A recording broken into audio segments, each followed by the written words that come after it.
انسانیت کا اور نوع انسانی کا ازلی اور ابدی دشمن وہ ابلیس لعین ہے۔ یہ چونکہ چیزیں ایسی ہیں کہ جو ما وراء الطبیعات سے متعلق ہیں۔ ابلیس جن ہے، جن انویزیبل ورلڈ سے تعلق رکھتا ہے، غیر مرئی جو نظر نہیں آتی۔ فرشتے انویزیبل ورلڈ سے تعلق رکھتے ہیں، غیر مرئی جو نظر نہیں آتے۔ یہ ہم جو ہے اور یہ حیوانات دنیا میں جو ہے یہ مرئی ہے، ویزیبل ہے۔ آج کا عام ذہن جو انسان کا بن چکا ہے، سائنٹزم جسے کہا جاتا ہے، سائنسی نقطہ نظر، اس کا عام لوگوں پر بھی اثر یہ ہوا ہے کہ جو انویزیبل ورلڈ ہے اس کی باتوں کی طرف توجہ نہیں کرتے۔ ہاں عقیدہ تو ہے کہ ہے، جن بھی ہے، فرشتے بھی ہیں، لیکن کوئی ان کی اہمیت ہماری نگاہوں میں نہیں ہے۔ ساری نگاہیں مرکوز ہے visible world, physical world. Meta physics کا تو مضمون بھی اب سمجھ رہے ہیں کہ ختم کر دینا چاہیے، یونیورسٹیز سے فلسفے کے ڈپارٹمنٹس ختم ہو رہے ہیں، کیا ضرورت ہے اس کی؟ اصل شے یہ دنیا ہے، یہ عالم ہے، یہ کائنات ہے، یہ مادہ ہے، یہ حیات انسانی، حیات دنیاوی ہے۔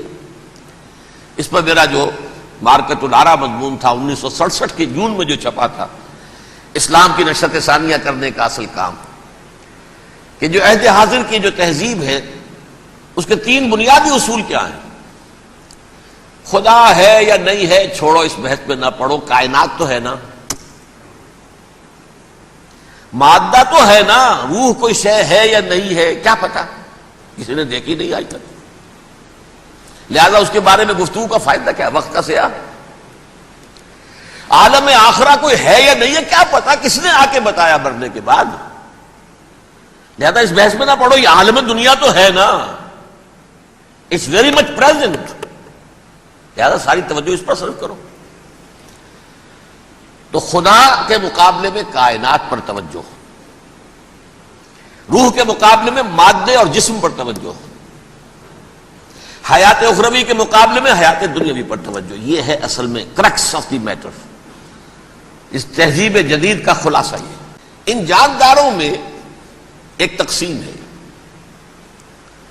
2 کا تعلق غیر مرئی دنیا سے ہے، انویزیبل ورلڈ سے، فرشتے جو دکھائی نہیں دیتے، ان کی پیدائش ہوئی ہے نور سے۔ دوسرے جنات جو انسانوں سے پہلے پیدا کیے گئے، آدم سے پہلے، وَالْجَانَّ خَلَقْنَاهُ مِن قَبْلُ مِن نَارِ السَّمُومِ، جنات کو تو ہم بہت پہلے پیدا کر چکے تھے آگ کی لو سے، وہ بھی نظر نہیں آتے۔ تیسرے انسان اور اس دنیا میں جتنے بھی حیوانات ہیں، ان کا جو مادہ ہے وہ ارض، یہ زمین ہے، یہ مٹی سے بنے، تراب سے بنے، کرسٹ آف دی ارتھ سے بنے، سیلف، خودی۔ یہ حیوانات میں نہیں ہے، یہ ہے صرف ملائکہ، جنات اور انسان۔ اب یہاں مسئلہ پڑ گیا، بڑا پرپیچ مسئلہ۔ اللہ تعالیٰ نے پہلے حضرت ملائکہ کو پیدا کیا اور انسانی ارواح کو پیدا کیا نور سے، پھر ناگ سے پیدا کیا، نار سے، آگ سے جنات کو، پھر مٹی سے بنایا، آدم کا حیولہ، اس میں روح پھونک دی، اب آدم بن گئے۔ اعلان یہ کر دیا کہ خلافت ارضی جو ہے وہ آدم کو عطا کی جا رہی ہے۔ یہ پیچ پڑ گیا۔ اس پر تھوڑا سا اشکال تو فرشتوں کو بھی ہوا، قرآن میں ہے سورہ بقرہ کے 4 رکوع میں، أَتَجْعَلُ فِيهَا مَن يُفْسِدُ فِيهَا وَيَسْفِكُ الدِّمَاءَ وَنَحْنُ نُسَبِّحُ بِحَمْدِكَ وَنُقَدِّسُ لَكَ۔ پروردگار اس آدم کو تو خلافت دے رہا ہے، زمین کے اندر اختیار دے دے گا، یہ تو فساد کرے گا، کوریزی کرے گا، ہم تیری تسبیح و تحمید میں لگے ہوئے ہیں، جو بھی حکم ہو، ارشاد ہو، ہم بجا لاتے ہیں، تو ضرورت کیا ہے؟ اس کا جواب اللہ نے دیا، انی عالم ما لا تعلمون، میری مشیت، میری حکمت وہ میں ہی جانتا ہوں، ضروری نہیں کہ تم اس کو شیئر کر سکتے۔ لیکن یہ جنات میں سے ایک جن تھا عزازیل۔ اب دیکھیے کہ جنات کو ایک قرب حاصل ہے ملائکہ کے ساتھ، کیوں؟ وہ نور سے پیدا کیے گئے، یہ نار سے پیدا کیے، کتنا قرب ہے دونوں میں. انسان پیدا کیا گیا مٹی سے، مٹی انرٹ ہے، آگ بھڑکتی ہے، اوپر اٹھتی ہے، شعلہ زنگ ہوتی ہے، انرجی ہے اس میں. نور اور نار میں بڑا قرب ہے. اور عربی کے ایک قاعدے سے تو یہ ایک ہی لفظ ہے، مادہ ایک ہی ہے، حروف علت جو ہے ایک دوسرے کی جگہ آ جاتی. یہ قرب ہے، اگرچہ زمین و آسمان کا فرق ہے دونوں میں. فرشتہ نور سے پیدا کیا گیا ہے، وہ پاک ہے، وہ اللہ کے کسی حکم کی خلاف ورزی کر ہی نہیں سکتا. لا یعصون اللہ ما امرہم ویفعلون ما یؤمرون. وہ جو بھی اللہ تعالیٰ حکم دیتا ہے اس کی کوئی معصیت یا نافرمانی نہیں کرتے، بلکہ جو حکم لیا جاتا ہے مان لیتے. ذرا سا اشکال ہوا تھا، پوچھ لیا، جواب مل گیا، خاموش ہو گئے بس. لیکن عزازیل نامی ایک جن تھا، جو ایک تو جن ہونے کی نسبت سے فرشتوں سے کچھ نہ کچھ مماثلت تھی، قرب تھا. دوسرے یہ علم میں، زہد میں، عبادت میں اتنا اونچا تھا، اتنا اونچا تھا، اتنا اونچا تھا کہ یہ ملائکہ ہی کے صف میں شامل ہو گیا. اس نے علم بغاوت بلند کر دیا. جب حکم دیا گیا کہ سجدہ کرو آدم کو، فسجد الملائکۃ کلھم اجمعون، سارے کے سارے، کل کے کل، سب نے مل کر سجدہ کیا آدم کو. اللہ کے حکم سے فوراً تعبیل کر دی. الا ابلیس ابا واستکبر وکان من الکافرین. ابلیس نے نہیں کیا، انکار کیا، استکبار کیا، گھمنڈ کیا. اور اس کو سورہ کہف میں بیان کر دیا گیا. یہ اس لیے کہ وہ اصل میں جنات میں سے تھا، اگرچہ شامل تو تھا فرشتوں میں اس وقت. کانا من الجن ففسق عن امر ربہ، وہ اصل میں جنات میں سے تھا، اس وجہ سے وہ اپنے رب کے اس فیصلے کے خلاف کھڑا ہو گیا. سرکشی تھی اس میں. یہ معاملہ اتنا اہم ہے، اب آپ سمجھیے کہ 7 مرتبہ سورہ بقرہ، سورہ اعراف، سورہ حجر، سورہ بنی اسرائیل، سورہ کہف، سورہ طٰہٰ، سورہ صاد، 6 مکی صورتوں میں ذکر ہے یہ، اور ایک مدنی صورت سورہ بقرہ. ان میں سے اکثر مقامات پر پھر جب اللہ نے کہا کہ اچھا تم نے یہ سرکشی کی ہے اور ہمارے حکم کی خلاف ورزی کی ہے تو یہاں سے نکل جاؤ، دفع ہو جاؤ، تم مردود ہو، مردود ملعون، ان علیک لعنتی الی یوم الدین، اب تجھ پر لعنت رہے گی میری قیامت کے دن تک. اس نے کہا اچھا پروردگار پھر مجھے ذرا مہلت دے دے، رب فانظرنی الی یوم یبعثون، قیامت تک میری زندگی طویل کر دے. فذهب فإنك من المنظرین، کہہ دیا اچھا جاؤ، تمہاری یہ درخواست بھی ہم نے قبول کی. انہوں نے کہا پروردگار اب میں اس آدم کو بھی گمراہ کر کے چھوڑوں گا اور آدم کی نسل کو تباہ کر کے چھوڑوں گا. انتہائی شدید چیلنج کے انداز میں یہ قرآن مجید میں 4-5 مرتبہ مضمون آیا ہے. میں نے صرف 2 جگہ سے آپ کو اس وقت کوٹ کر کے سنایا تھا. سورہ اعراف میں اللہ تعالیٰ فرماتے ہیں قالا، اس پر ابلیس نے کہا فبما اغویتنی، تو اے رب جو تو نے مجھے گمراہ کیا ہے، مجھے ذلیل کر دیا، مجھ پر فوقیت دے دی، اس کو انا خیر منہ، میں اس سے بہتر ہوں، خلقتنی من نار وخلقتہ من طین، بنایا تو نے مجھے آگ سے اور اس کو بنایا مٹی سے، پھر مجھ سے مطالبہ کہ میں سجدہ کروں، اور میں نے سجدہ نہیں کیا تو اب تو نے مجھے ملعون قرار دے دیا. قال فبما اغویتنی لأقعدن لهم صراطک المستقیم، اب میں یہ نسل آدم کے لیے، اس کو برباد کرنے کے لیے تیری سیدھی راہ کے اوپر گھات میں بیٹھوں گا، سیدھے راستے پر چلنے نہیں دوں گا. ثم لآتینہم من بین ایدیہم، پھر میں ان پر حملہ آور ہوں گا، ان کے سامنے سے بھی، ومن خلفہم، ان کے پیچھے سے بھی، وعن ایمانہم، ان کے داہنی جانب سے بھی، وعن شمائلہم، اور ان کے بائیں جانب سے بھی، ولا تجد اکثرہم شاکرین، اور تو دیکھے گا کہ ان کی اکثریت تیری شکر گزار بندوں پر مشتمل نہیں ہوگی. یہ چیلنج تھا. اور ایک چھوٹا سا چیلنج جو سورہ صاد میں آیا ہے، اور یہاں تو اس نے اللہ کے جلال کی قسم کھا کر کہا قال فبعزتک لأغوینہم اجمعین، اے رب تیری عزت، تیرے جلال کی قسم ہے میں ان سب کو گمراہ کر کے چھوڑوں گا، الا عبادک منہم المخلصین، سوائے ان میں سے وہ کچھ لوگ جنہیں تو خالص اپنا بندہ بنا لے، جنہیں تو اپنا بندہ بنا لے، مخلص، مخلص نہیں، مخلص یہ مفعول ہے، فاعل نہیں ہے، جسے تو بنا لے۔ بعض لوگوں کو اللہ چن لیتا ہے، هو اجتباکم، تمہیں چن لیا ہے، استفاء، اجتباء، بس وہ بچیں گے جن کو تو اپنی خاص امان میں لے لے گا، باقی میں سب کو گمراہ کر کے چھوڑوں گا۔ یہ ہے اصل دنیا میں نوع انسانی کا ابدی دشمن، ازلی سے ابدی تک۔ اور اس میں نوٹ کیجئے کہ اس کی اصل بنیاد کیا ہوئی؟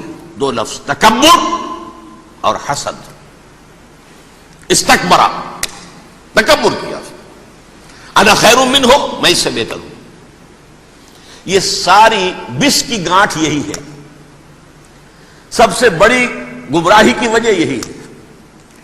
اسی لیے کہا ہے حدیث میں، لن يدخل الجنہ من کان فی قلبہ مثقال حبۃ من کبر، جنت میں ہرگز وہ شخص کبھی بھی داخل نہیں ہو سکے گا جس کے دل میں رائے کے دانے کے برابر بھی کبر ہے۔ تکبر سب سے بڑا جرم ہے۔ الکبر ردائی، اللہ فرماتا ہے یہ تکبر، یہ تو میری چادر ہے۔ کوئی شخص تکبر کرتا تو گویا میری چادر گھسیٹ رہا ہے میرے کندھے سے۔ عرب میں کسی شخص کی توہین کرنی ہوتی تھی تو اس کی چادر گھسیٹتے تھے، ننگا کر دیا گویا کہ تو یہ میری ردائی ہے، الکبر ردائی، یہ میری چادر ہے، یہ جامہ مجھے زیب دیتا ہے، مجھ پر راستہ آتا ہے۔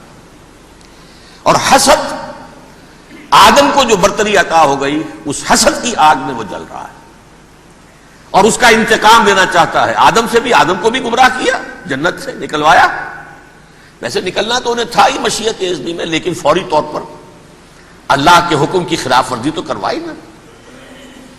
فعصى آدم ربہ فغوى، آدم نے اپنے رب کے حکم کی نافرمانی کی اور گمراہ ہوا عارضی طور پر۔ یہ دوسری بات ہے، توبہ کر لی، اللہ نے توبہ قبول فرما لی، معاف کر دیا۔ کوئی مستقل جو ہے وہ نسل انسانی پر اس گناہ کا اثر متوارث طور پر نہیں آ رہا، ختم ہو چکا معاملہ، ہوا تھا ہو گیا۔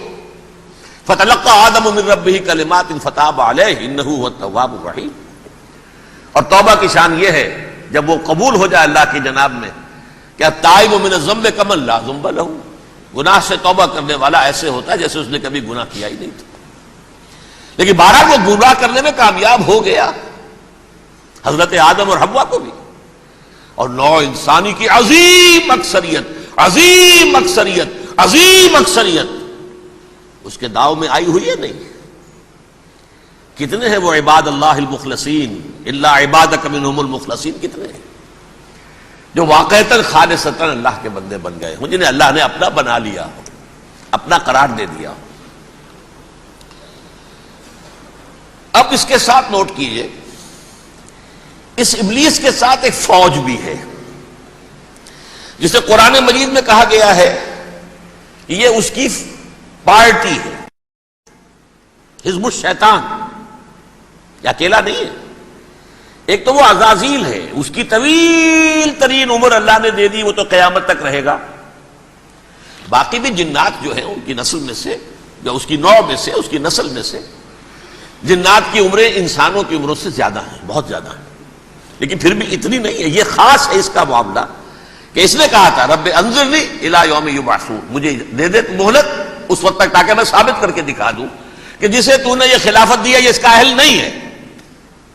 Let me prove this point ولا تجد اکثرہم شاکرین، تو ان کی اکثریت کو شکر گزار نہیں پائے گا۔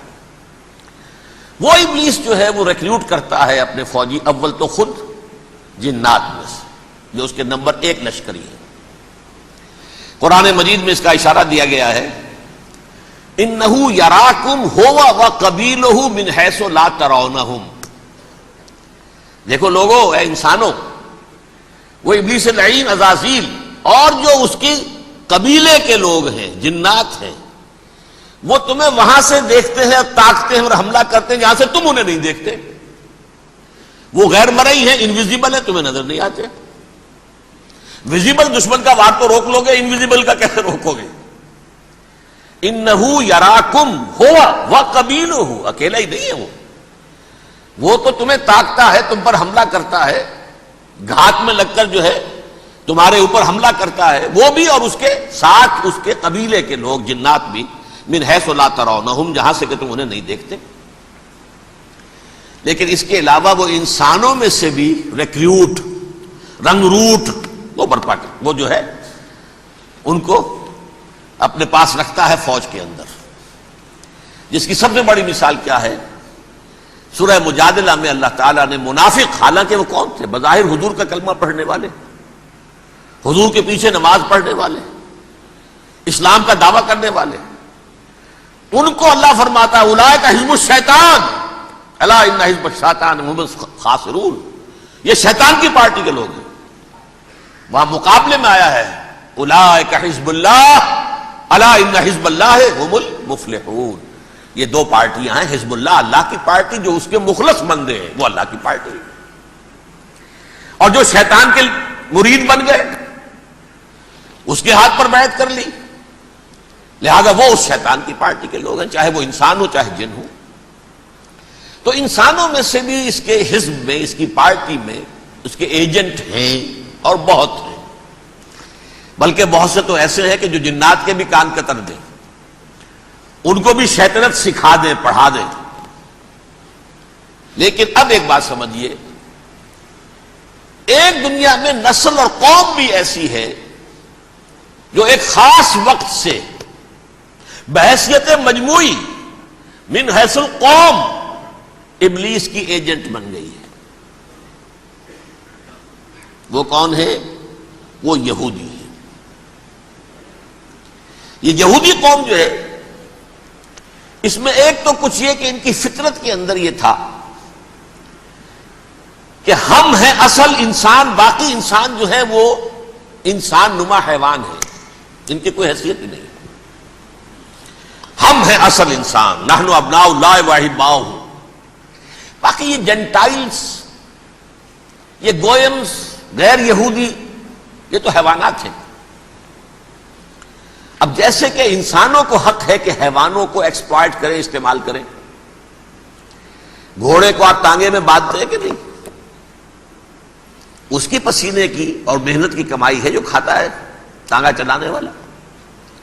البتہ یہ ضرور ہے کہ چونکہ اگلے روز پھر جوتنا ہے تو کچھ نہ کچھ تو اسے بھی کھلائے گا نا، اپنی کمائی میں سے کچھ دانے کھلائے گا، کچھ اور گھاس دے گا، یا بیل کو جوتنا ہے ہل میں تو کچھ نہ کچھ اس کو دینا ہوگا کھانے کو، لیکن پھر اسے استعمال کرنا ہے۔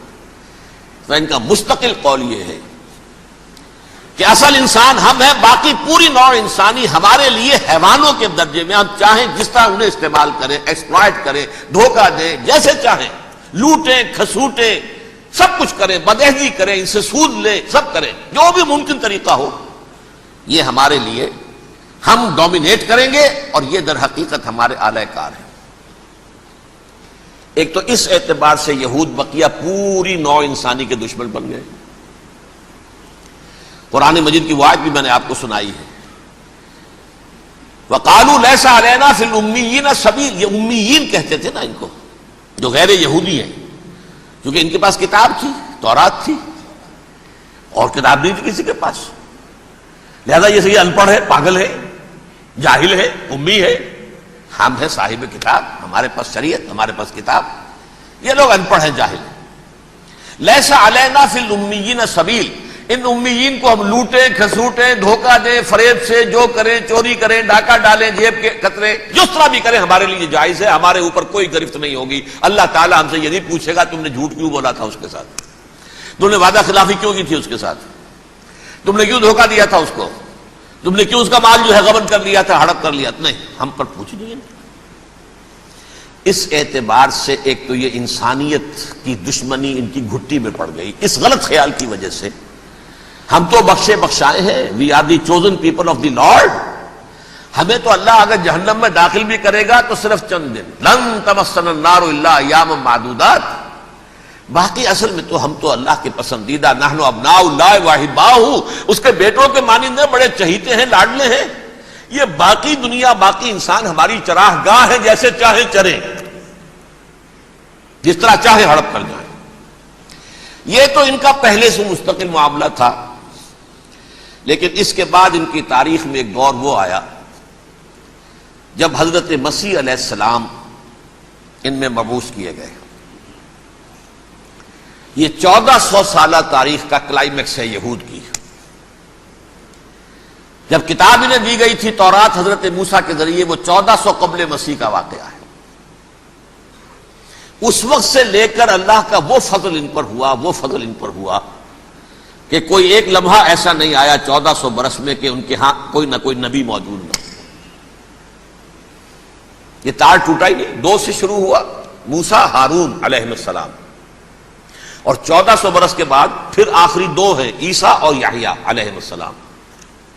یوں سمجھ لیجئے، اور اس کے درمیان یہ تار ہے، اور اس تار میں کوئی ایک لمحہ ایسا نہیں آیا کہ کوئی نبی موجود نہ۔ لیکن عیسیٰ اور موسیٰ کے درمیان 1400 برس ان کے جو ہیں، اس کا کلائمیکس ہے حضرت مسیح علیہ السلام کی بعثت، اور حضرت مسیح علیہ السلام کو جسے اللہ نے اپنی روح قرار دیا، روح منہ، کلمتہ القاہا الی مریم، اللہ کا کلمہ، عظیم ترین معجزات۔ انہوں نے کیا کہا؟ یہ ولد الزنا ہے، حرام زادہ ہے، معاذ اللہ، نقل کفر نہ باشد، یہ جادوگر ہے، یہ مرتد ہے، یہ واجب القتل ہے۔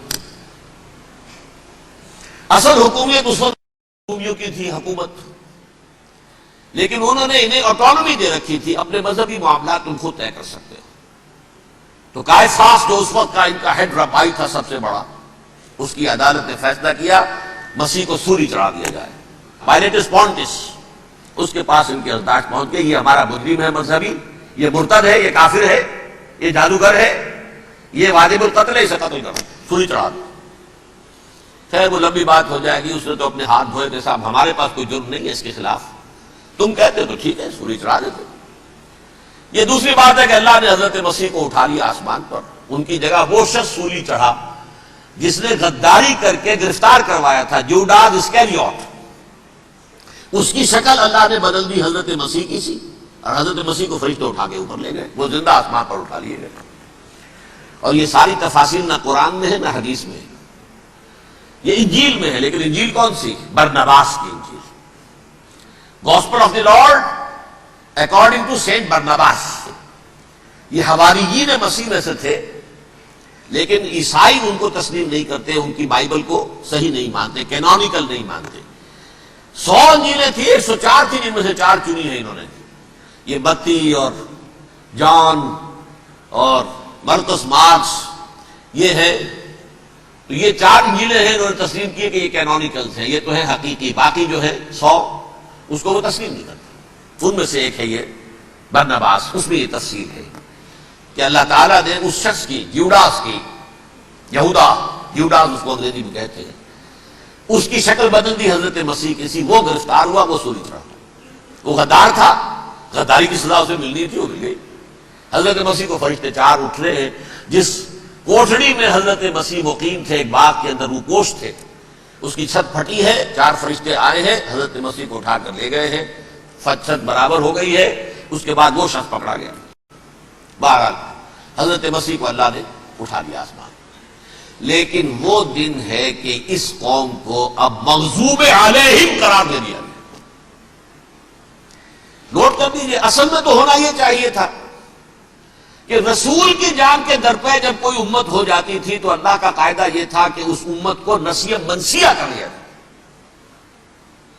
حضرت نوح کی قوم کو ختم کیا یا نہیں؟ حضرت ہود کی نگاہوں کے سامنے قوم عاد برباد کی گئی یا نہیں؟ حضرت صالح کی نگاہوں کے سامنے قوم سمود برباد ہوئی، یہ اللہ کا قاعدہ رہا۔ سدوم اور عمورہ کی بستیاں حضرت لوط علیہ السلام جہاں بھیجے گئے، مدین کا علاقہ جہاں حضرت شعیب بھیجے گئے، آل فرعون جن کی طرف موسیٰ کو بھیجا گیا، سب ہلاک کر دیے گئے۔ کیونکہ رسولوں کے بارے میں اللہ کا، نبیوں کے بارے میں یہ بات نہیں ہے۔ نبی آیا، اس نے دعوت دی، جس نے مان لیا اچھا کیا، اپنے لیے اچھا کیا، نہیں مانا اس کی اپنی جو ہے آپ برباد ہو گئی۔ دنیا میں کوئی فیصلہ اس کا نہیں ہوتا، لیکن رسولوں کا معاملہ یہ ہوتا ہے کہ دنیا میں وہ اللہ کی عدالت بن کر آتے ہیں، مانو گے تو بچو گے، نہیں مانو گے ہلاک ہوگا۔ تو اس اعتبار سے وہ مستحق تو ہو چکے تھے اس کے کہ انہیں ہلاک کر دیا جائے۔ اب اللہ کی کوئی خصوصی مشیت ہے، اس میں کیا حکمت ہے؟ وہ ہے ایک حکمت، میں بعد میں اگر وقت ہوا تو بتاؤں گا۔ فیصلہ یہ کیا اللہ نے کہ حضرت مسیح کو تو اٹھا لیا زندہ، اور ان کی رسی ابھی مزید دراز کر دی کہ ان کو ابھی مہلت دے دی کہ تمہیں آخری استیصال، جس کو عذاب اکبر کہتا ہے قرآن، سورہ سجدہ جو حضور ہر جمعے کی پہلی رکعت میں فجر میں پڑھتے تھے، وَلَنُذِيقَنَّهُم مِّنَ الْعَذَابِ الْأَدْنَىٰ دُونَ الْعَذَابِ الْأَكْبَرِ لَعَلَّهُمْ يَرْجِعُونَ، چھوٹے چھوٹے عذاب اور ایک بڑا عذاب، جبکہ قوم بالکل برباد، نسیم منسیہ، کأن لم یغنوا فیہا، ایسے ہو جائیں جیسے کوئی تھے ہی نہیں آبادیاں، لا یرا الا مساکنہم، اب ان کے مسکن نظر آتے ہیں، مکین نظر نہیں آتے۔ یہ عذاب اکبر جو ہے وہ ان پر نہیں آیا، حالانکہ وہ مستحق ہو گئے تھے اسی وقت۔ اس کو یوں سمجھیے کہ کسی شخص کو پھانسی کا حکم تو ہو جائے، ایگزیکیوشن نہیں ہوتا ہے، کئی سال گزر جاتے ہیں پڑے ہوئے اور معاملات جو ہیں وہ چلتے رہتے ہیں۔ یہ معاملہ ہوا اس کے ساتھ، ورنہ یہ مستحق ہو چکے تھے آخری بربادی تباہی کے، عذاب استیصال، جڑ سے کاٹ دینے والا عذاب، وہ آ سکتا تھا ان پر اسی وقت، لیکن اللہ نے ان کی مہلت دراز کی ہے۔ لیکن اس کے بعد اللہ نے ان کو ایک اور موقع دیا۔ 600 برس بعد حضرت مسیح کے محمد الرسول اللہ صلی اللہ علیہ وسلم کی بعثت ہوئی، اور یہ میں سمجھتا ہوں کہ اس قوم پر اللہ کا اتنا بڑا فضل تھا، اتنا بڑا فضل تھا، اتنا بڑا فضل تھا۔ اب پھر ایک موقع دیا، عسیٰ ربکم ان یرحمکم وان عدتم عدنا، دیکھو اب بھی تمہیں ہم ایک موقع دے رہے ہیں، تمہارا رب تمہارے اوپر اب بھی فضل کرنے کو تیار ہے، رحم فرمانے کو تیار ہے۔ ان ھذا القرآن یہدی للتی ہی اقوم، اس قرآن کے سائے میں آ جاؤ، یہ شاہدرا ہے ہدایت میں آنے کا، اس میں داخل ہو جاؤ، محمد کی تصدیق کرو صلی اللہ علیہ وسلم، دامن محمدی میں آ جاؤ، اب بھی ہم تمہارے گناہ بخش دیں۔ لیکن نہیں، اس قوم نے حضرت محمد صلی اللہ علیہ وسلم کی دشمنی کی کمر کس لی، اور اب یوں سمجھیے اس تاریخ سے لے کر آج تک یہ گٹھ جوڑ ہے۔ ظاہر بات ہے کہ ابلیس کا بھی اصل دشمن اب کون ہے، یا ہدف کون ہے، ٹارگٹ کون ہے؟ جنہوں نے محمد کو نہیں مانا صلی اللہ، وہ تو ہے ہی جہنمی، ان پر کوئی اور محنت کرنے کی ضرورت کیا ہے؟ سمجھ رہے میری بات؟ حضور کی بعثت کے بعد جنہیں حضور کو رد کر دیا، ان پر ایمان نہیں لائے، وہ کون ہے؟ کافر، وہ جہنمی ہے ہی ہے، لہذا اس کے اوپر کوئی محنت صرف کرنے کی ابلیس کو ضرورت نہیں، اس کا اصل ٹارگٹ امت محمد ہے صلی اللہ علیہ وسلم۔ وہ ساری نوع انسانی کی دشمنی اب آ کر مرکوز ہو گئی ہے امت محمد صلی اللہ علیہ وسلم کی دشمنی پر۔ اور اسی طرح یہود کا معاملہ، اگرچہ ویسے پوری نوع انسانی کے دشمن ہیں، انہیں حیوان سمجھتے، ان کی جان مال اپنے لیے مباح سمجھتے ہیں، جس طرح چاہے لوٹے کھسوٹے کھائے پیے انہیں، لیکن اب ان کی بھی دشمنی کا سب سے بڑا مرکز امت محمد۔ کیوں؟ وہی تکبر اور حسد، وہی بیماریاں۔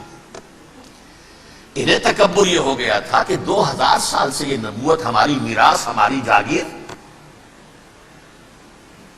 بنو اسرائیل کے اندر سینکڑوں نبی آئے، 3 کتابیں اللہ نے ہمیں عطا کی، یہ کہاں سے آ گیا محمد صلی اللہ علیہ وسلم؟ معاذ اللہ ثم معاذ اللہ، یہ امیین میں سے، یہ جنٹائلز میں سے، یہ گوئلز میں سے، یہ حقیر ان پڑھ، کہاں ہم کہاں یہ نہیں تسلیم کریں گے۔ حالانکہ قرآن کہتا ہے یعرفونہ کما یعرفون ابناہم، ان کے علماء ایسے پہچانتے تھے حضور کو جیسے اپنے بیٹوں کو پہچانتے ہیں کہ یہ آخری نبی ہے، لیکن تکبر اور حسد کی آگ میں جل اٹھے۔ اب ان کے بھی دشمنی کس سے ہے؟ محمد اور امت محمد صلی اللہ علیہ وسلم۔ یہ گٹھ جوڑ ہے۔ اب دیکھیے، یہ ہے میری گفتگو کا اب تک کی گفتگو کا حاصل، یہ گٹھ جوڑ، ایک غیر مرئی دنیا، انویزیبل دنیا کا ابلیس لعین اور جنات میں سے اس کے لشکری فوج، انسانوں میں سے ویسے تو اور بھی بہت جگہ اس کے ایجنٹ ہے، مسلمانوں میں بھی ہے، لیکن بحیثیت قوم، بحیثیت مجموعی، ایک پوری قوم، ایک پوری نسل جو ہے اس کے ساتھ گٹھ جوڑ ہے۔ ان دونوں کی گٹھ جوڑی کے ساتھ یہ دشمن دون ہیں انسانیت کے، پہلا دشمن ابلیس لعین، عزازیل لعین، اور دوسرے دشمن یہود ملعون۔ اب میں آپ کو ذرا اس جو انسانوں میں سے انسان دشمنی کا جن کا سب سے بڑا رول ہے، میں ان کی 2000 سالہ تاریخ کا آپ کے سامنے نقشہ رکھنا چاہتا ہوں. لیکن ان پر دنیاوی عذاب کا ایک کوڑا جو ہے اللہ تعالی کی طرف سے اسی وقت برسا. دنیاوی عذاب دنیا میں رہتے ہوئے ختم نہیں کیا گیا. 37 برس بعد حضرت مسیح کے رفع سماوی کے 37 برس بعد سن 70 میں یہودیوں نے بغاوت کی رومیوں کے خلاف. رومی ٹائٹس جنرل تھا ایک، اس نے پھر جو حملہ کیا ہے 1,33,000 یہودی ایک دن میں قتل کیا یروشلم میں، اور ہیکل سلیمانی گرا دیا. وہ ہیکل پہلے بھی گرا تھا، پہلے 1400 سال کے دوران میں بھی نبوکڈنضر نے گرایا تھا، لیکن پھر اس کے 150 سال بعد انہوں نے دوبارہ بنا لیا تھا، اس لیے وہ اسے سیکنڈ ٹیمپل کہتے ہیں. پہلا ٹیمپل جو حضرت سلیمان نے بنایا تھا نبوکڈنضر نے گرا دیا 587 قبل مسیح میں، پھر دوبارہ انہوں نے 150 سال کے بعد بنا لیا. وہ اس تاریخ کا حصہ ہے، میں نے جس کے بارے میں آپ کو تفصیل نہیں بتائی. اس میں یہ ہوا سن 70 میں وہ گرا دیا گیا، وہ آج تک گرا پڑا ہوا ہے. نمبر 2 یہ کہہ دیا گیا کہ یہودیوں اس ارض فلسطین سے نکل جاؤ، تم یہاں نہیں رہ سکتے اب. لہذا جس کا جہاں سینگ سمایا چلا گیا. یورپ میں چلے گئے، ایشیا میں آ گئے، عرب میں آ گئے. یہ 3 قبیلے جو رات بھی میں نے عرض کیا تھا، بنو قینقاع، بنو نذیر اور بنو قریظہ، یہ وہاں سے آ کے مدینے میں آباد ہو گئے. جس کا جہاں سینگ سمایا، افریقہ میں، ہندوستان میں، جہاں چلے گئے. ڈایاسپورا اسے کہتے ہیں، وہ آپ نوٹ کر لیجیے اس لفظ کو، ڈایاسپورا. ہمارا دور انتشار، جبکہ ہمیں ہماری اصل سرزمین تو فلسطین ہے، حضرت ابراہیم کا مسکن، حضرت اسحاق حضرت یعقوب کا مسکن فلسطین، یہ ہے ہماری اصل جاگیر، یہ تو ہماری جدی پشتی جاگیر ہے. لیکن یہاں سے نکال دیے گئے سن 70 عیسوی میں، اور وہاں سے لے کے 1917 تک ان کا ڈایاسپورا جاری رہا. یہ دور انتشار ہے. اس دور انتشار کے اب چند حصے ہیں جس کو میں چاہتا ہوں کہ آپ علیحدہ علیحدہ سمجھ لیں. دور انتشار کا جو پہلا جو ہے تقریباً 300 برس رومی حکمران تھے. وہ یہودیوں کے بھی دشمن تھے اور عیسائیوں کے بھی دشمن تھے. عیسائی اور یہودی ایک دوسرے کے بھی دشمن تھے، لیکن رومی سمجھتے تھے کہ یہ ایک ہی تھیلی کے چٹے بٹے ہیں. رومیوں کے نزدیک عیسائی بھی یہودیوں ہی کا ایک فرقہ تھے، کوئی علیحدہ مذہب تو تھا ہی نہیں. لہذا رومی جو ہیں رومنز، وہ ان دونوں کو ستاتے تھے، مارتے تھے، اور یہ آپس میں لڑتے تھے. یہودی عیسائیوں کو مارتے تھے، عیسائی یہودیوں کو مارتے تھے. یہ ہے 300 برس تک کی تاریخ. سن 300 عیسوی میں کیا ہوا؟ ایک معجزہ ہو گیا. بہت عظیم ایمپرر کانسٹینٹائن، قسطنطین اعظم، رومن ایمپررز میں سے بہت بڑا ایمپرر، وہ عیسائی ہو گئے. اب تو معاملہ بالکل تلپٹ ہو گیا، پوری سلطنت عیسائی ہو گئی. اب عیسائیوں کے عیش ہو گئے اور یہودیوں پہ مار پڑنی شروع ہوئی.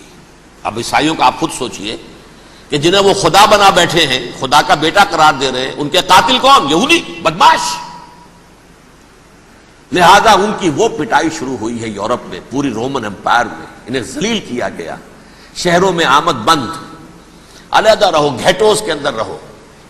یہودی کا نام جو ہے وہ گالی بن گیا، جیسے آج بھی یہودی گالی کہتے ہیں، جیسے خنزیر کا لفظ. آخر وہ بھی اللہ کی مخلوق ہے، لیکن آپ کو معلوم ہے کوئی شخص زبان پر نام نہیں لانا چاہتا خنزیر کا، سور کا. ہے تو مخلوق، وہ بھی ایک حیوان ہے. ایسے ہی یہ ہے یہودی، یہودی گالی، جیو جیوٹ گالی. لہذا ایک طرف تو ان دونوں کے درمیان دشمنی، جس کو قرآن کہتا ہے وَأَغْرَيْنَا بَيْنَهُمُ الْعَدَاوَةَ وَالْبَغْضَاءَ، ہم نے ان کے مابین دشمنی جو ہے پیدا کر دی. اور جب یہ پوری سلطنت عیسائی ہو گئی تو قافیہ تنگ ہو گیا یہودیوں کا. اب آئیے 571 عیسوی، یعنی جبکہ ڈایاسپورا کو کتنا عرصہ ہو چکا تھا؟ 500 برس. سن 70 سے شروع ہوا ڈایاسپورا، جب ٹائٹس نے گرایا ہے ہیکل کو اور نکال باہر کیا انہیں فلسطین سے، بھاگ جاؤ، یہاں ایک یہودی بھی نہیں رہے گا، فلسطین سے نکال دیے گئے۔ اس کے پورے 500 برس بعد سن 571 عیسوی میں حضور کی پیدائش ہوئی، ولادت باسعادت محمد الرسول اللہ صلی اللہ علیہ وسلم۔ 610 میں آپ پر وحی کا آغاز ہوا، لیکن حضور کے ساتھ ان کا معاملہ کیا رہا؟ اول تو جبکہ حضور ابھی مکے ہی میں تھے، یہودیوں نے ریشہ دوانیاں شروع کر دی حضور کے خلاف۔ قریش مکہ کو سکھاتے تھے، پڑھاتے تھے، ان سے یہ پوچھو، ان سے یہ پوچھو، انہیں اس طرح تنگ کرو، ان سے یہ امتحان لو، یہ آپ کے علم میں ہے۔ سورہ بنی اسرائیل میں، سورہ کہف میں وہ سوالات، جو امتحانی سوالات آئے تھے، ذوالقرنین کون تھا، اصحاب کہف کون تھے، تم رسول بنے پھرتے ہو تو بتاؤ، اور یہ روح کی حقیقت کیا بتاؤ۔ یہ ساری ریشہ دوانیاں کر رہے تھے بیٹھے ہوئے، ابھی وہیں پر، حضور ابھی پہنچے بھی نہیں۔ ہجرت فرما کر حضور تشریف لے آئے تو حضور نے، جسے ماسٹر سٹروک کہا جائے گا، یعنی اسٹیٹس مین شپ کا ماسٹر سٹروک، آپ نے مدینے میں آتے یہودیوں کے ساتھ پیکٹ کر دیا، جوائنٹ ڈیفنس پیکٹ آف مدینہ، کہ اگر مکے والے ہم پر حملہ کریں گے تو ہم مل جل کر ایک قوم کی حیثیت سے مقابلہ کریں گے۔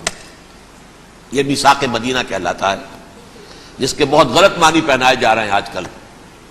بہرحال میں موضوع میرا چونکہ یہ نہیں، میں ادھر نہیں جاؤں گا، لیکن ہوا کیا، ہر مرتبہ یہ خیانت کے مرتکب ہوئے، ان نے جو عہد کیے تھے ان سے پھرے، اندر ہی اندر سازش، ریشہ دوانی، حضور کی بدترین دشمنی۔ سورہ نساء کی آیت نمبر 12 میں، 14 میں، 13 میں فرمایا ہے، لا تزال تطلع علی خائنۃ منہم، اے نبی ہمیشہ آپ کے علم میں ان کی طرف سے خیانتیں، بددیانتیاں آتی رہیں گی، اور بار بار وہ مسلسل جنگ کی آگ بھڑکاتے تھے، قریش کو دعوت دیتے، آؤ آؤ آؤ، ہم اندر سے بغاوت کر دیں گے، تم آؤ تو صحیح، ختم کریں محمد کو اور اہل ایمان کو صلی اللہ علیہ وسلم ورضی اللہ تعالی عنہم اجمعین۔ لیکن پھر جب وہ آتے تھے تو یہ دبک جاتے تھے، ان میں ہمت نہیں تھی، میدان کے مرد نہیں رہے تھے۔ یہ سورہ حشر میں ان کا نقشہ کھینچا گیا ہے، کھلے میدان میں مقابلے کی اس کے اندر صلاحیت ہی نہیں ہے۔ یہ تو فصیلوں کے پیچھے سے، جیسے عورتیں کہیں دیہات میں لڑائی ہوتی ہے تو مرد جو ہے گلیوں میں لڑتے ہیں، عورتیں اوپر سے پتھر پھینکتی ہیں، بس وہ کام یہ کر سکتے تھے، من ورائے جدر، فصیلوں کے پیچھے سے، جنگ میں میدان میں نہیں آ سکتے۔ بہرحال قرآن مجید میں ہے یہ، سورہ مائدہ کی آیت نمبر 64، کلما اوقدوا نارا للحرب اطفاها اللہ، اکثر و بیشتر مواقع پر تو یہ جب آگ بھڑکاتے تھے جنگ کی، اللہ اسے بجھا دیتا تھا۔ لیکن بہرحال اس کے باوجود جنگیں ہوئی، غزوہ بدر، غزوہ احد ہوئی کہ نہیں، یہ ساری اس اصل شرارت ہوئی، اور اس کے نتیجے میں حضور نے پھر ایک ایک کر کے 3 قبیلوں کو سزا دی۔ غزوہ بدر کے فوراً بعد بنو قینقاع نکالے گئے مدینے سے، غزوہ احد کے فوراً بعد بنو نذیر نکالے گئے، اور غزوہ احزاب کے بعد بنو قریظہ نکال دیے گئے۔ یہ تو میں نے آپ کے سامنے رکھ دیا صرف حضور کے زمانے میں ان کا کیا رویہ رہا، دشمنی۔ رات بھی ہم نے وہ آیت پڑھی تھی، لَتَجِدَنَّ أَشَدَّ النَّاسِ عَدَاوَةً لِلَّذِينَ آمَنُوا الْيَهُودُ وَالَّذِينَ أَشْرَكُوا، اہل ایمان کی دشمنی میں شدید ترین تم پاؤ گے یہودیوں کو اور مشرکین، مشرکین بھی بعد میں ہے، پہلے یہودی۔ حضور کے بعد کیا ہوا اب یہ نوٹ کیجئے، یہ ان کی تاریخ کا دوسرا دور۔ حضرت عمر رضی اللہ تعالی عنہ کا عہد خلافت ہے، بیت المقدس کا محاصرہ کیا گیا، فصیل بڑی اونچی، شہر اندر سے سیلف سفیشینٹ، حملے کا راستہ کوئی نہیں، محاصرہ طول کھینچ رہا ہے، لیکن ان کے پاس رسد بھی موجود ہے، پانی بھی موجود ہے، وہ دروازے بند کر کے بیٹھے ہوئے ہیں۔ بالآخر اللہ تعالیٰ کی مشیت کا ظہور کیسے ہوا، ان کے کچھ علماء آئے فصیل پر، کہا دیکھو مسلمانوں، تم قیامت تک بھی یہاں پڑے رہو گے محاصرہ کر کے، ہمارا یہ شہر فتح نہیں ہوگا۔ ہاں ایک درویش بادشاہ کے ہاتھوں یہ شہر فتح ہونا ہے، لیکن تمہارے اندر ہمیں وہ نظر نہیں آ رہا۔ ابو عبیدہ بن الجراح رضی اللہ تعالی عنہ، امین هذه الامہ، ان کا فوراً ذہن گیا، وہ درویش بادشاہ مدینے میں بیٹھا ہوا ہے عمر رضی اللہ تعالیٰ سے، انہوں نے کھڑے ہو کر نشانیاں دیکھی ہیں، اپنی کتابیں کھولی، ہاں یہ وہی ہے، اچھا لو جی سرنڈر، شہر تمہارے ہاتھ میں، خون کا ایک قطرہ نہیں بہا اور بیت المقدس فتح ہو گیا۔ لیکن اس وقت حضرت عمر نے ایک نرمی یہ کی کہ یہودیوں کے لیے بھی اسے اوپن سٹی قرار دے دیا۔ یہ احسان عظیم حضرت عمر کا، اس سے پہلے یہودی آ ہی نہیں سکتا تھا، داخل ہی نہیں ہو سکتا تھا، وہاں وہ آ کر وزٹ نہیں کر سکتا تھا، زیارت نہیں کر سکتا تھا اپنے مقدس مقامات کی۔ حضرت عمر نے یوں سمجھیے کہ تقریباً 550 برس کے بعد ان کے لیے راستہ کھولا ہے کہ ہاں تم آ سکتے ہو، زیارت کر سکتے ہو۔ لیکن یہ عیسائیوں نے لکھوایا معاہدے کے اندر، انہیں یہاں آپ آباد ہونے کی اجازت نہیں دیں گے، لیکن کم وزٹ دی پلیسز، دیکھیں زیارتیں کریں اور جائیں۔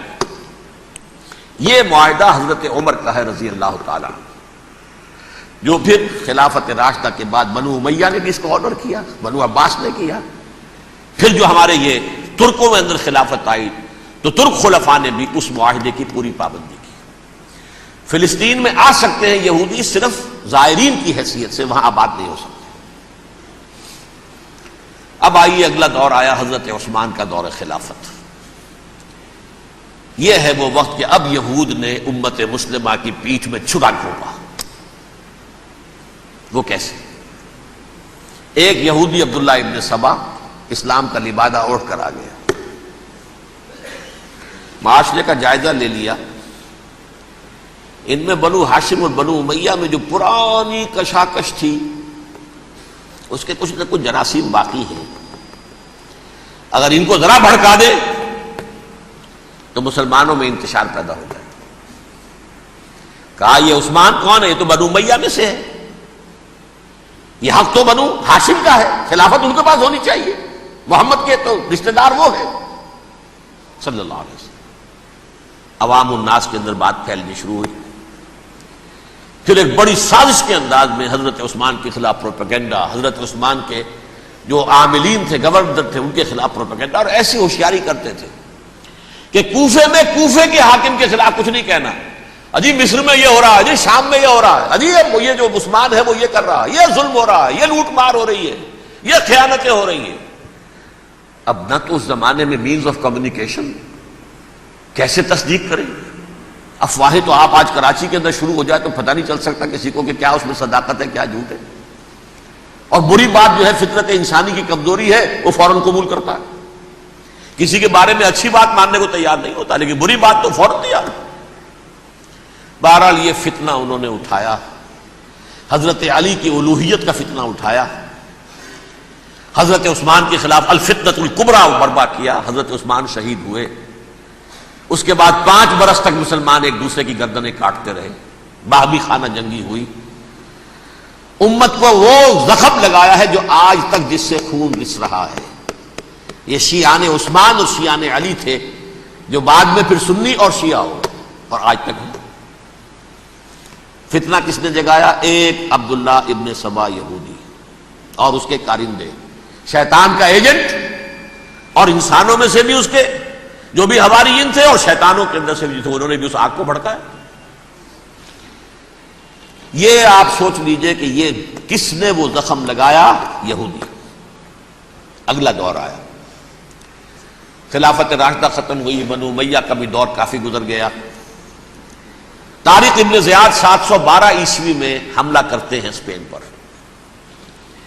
اسپین اس وقت عیسائیت کا بہت بڑا گڑھ، بڑے کٹر ترین عیسائی جو ہے وہ اسپین میں تھے، لہذا یہودیوں کی وہاں بہت پٹائی ہوتی تھی، بہت پٹائی ہوتی ہے، میں بتا چکا ہوں، دشمنی تھی ان کی تو چلی آ رہی تھی عیسائیوں کے ہاتھوں یہودیوں کی، وہ تو سن 300 عیسوی سے ایمپرر کانسٹنٹائن کے بعد سے شروع ہو گئی تھی۔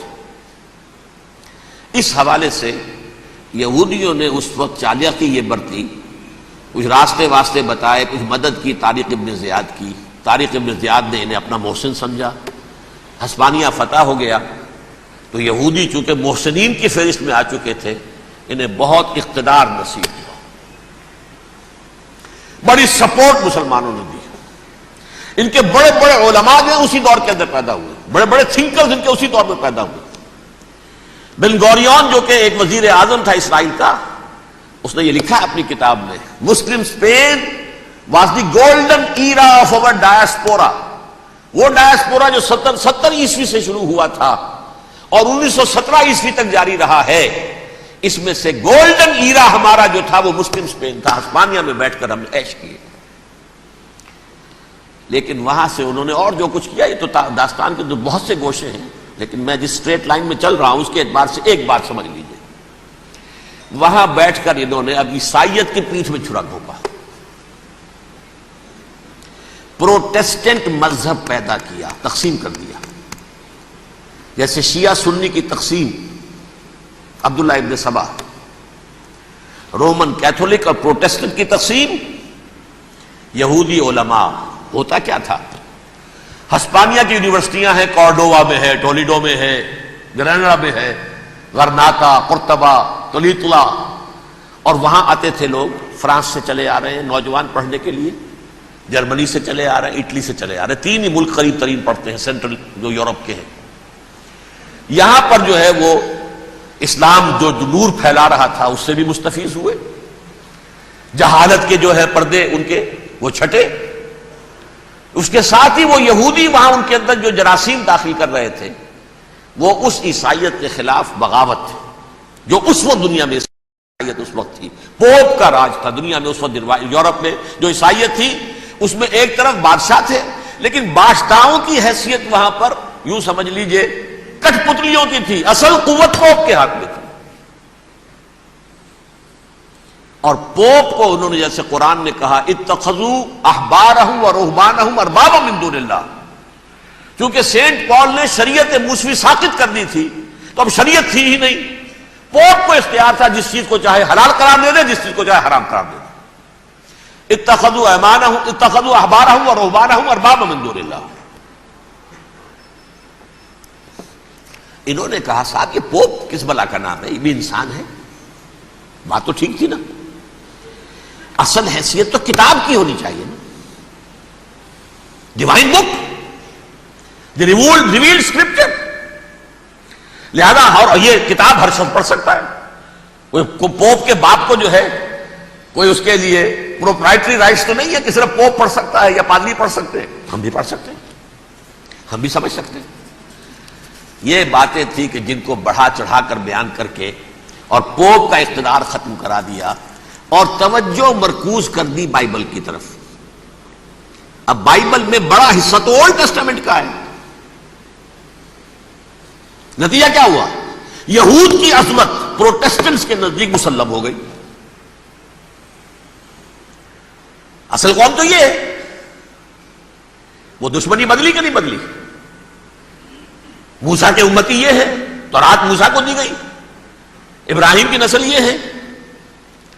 لہذا وہ جو دشمنی تھی، جو عداوت تھی کہ ہمارے خدا کو سوری چڑھانے والے ہیں یہ بدماش، اس کا ازالہ ہوا. اس پروٹیسٹنٹ مذہب کے نتیجے میں یہ میں اب آپ کو بتاتا ہوں کہ ایک نتیجہ وہ نکلا ہے جسے برٹرنڈ رسل نے بیان کیا ہے. اس کی کتاب ہے ان پریز آف آئیڈلنس، صفحہ 108.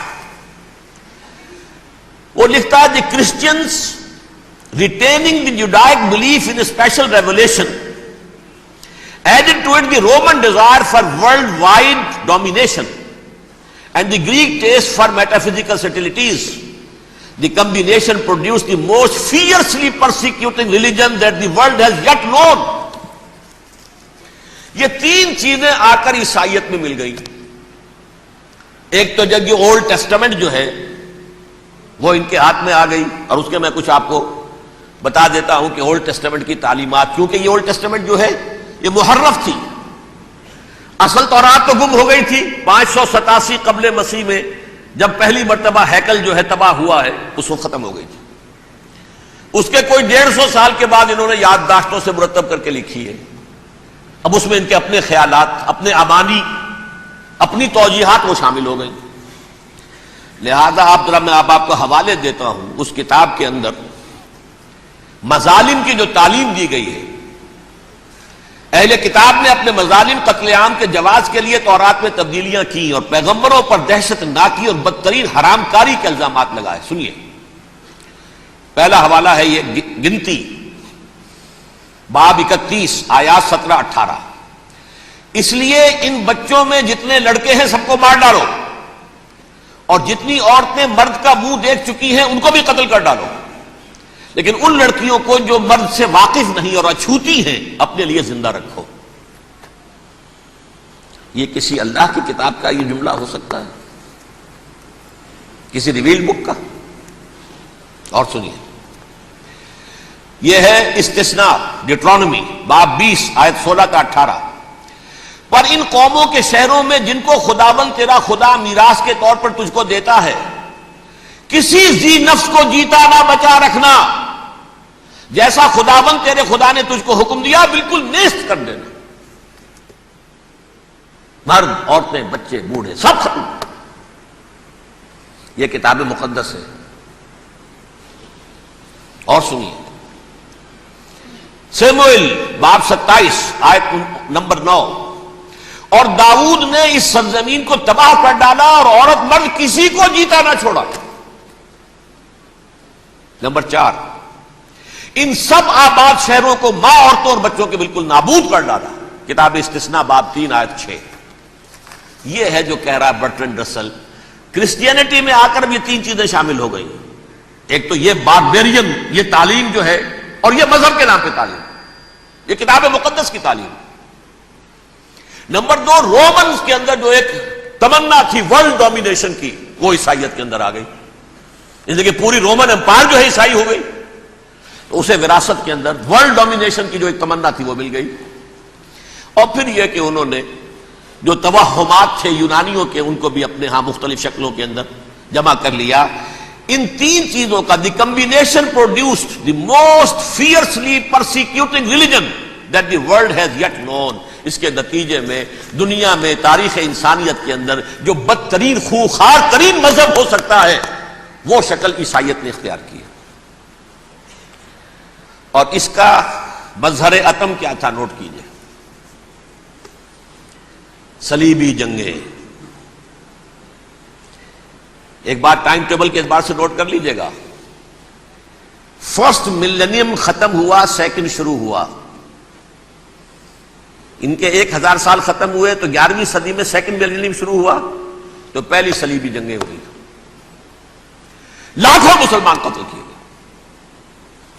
صرف یروشلم کے اندر اتنا خون بہایا ہے کہ خود ان کے ہسٹورینز لکھتے ہیں کہ جب ان صلیبیوں نے جب گھوڑوں کے ساتھ وہ چل رہے تھے گلیوں میں، تو ان کے گھوڑوں کے گھٹنوں تک خون کی ندی بہ رہی تھی.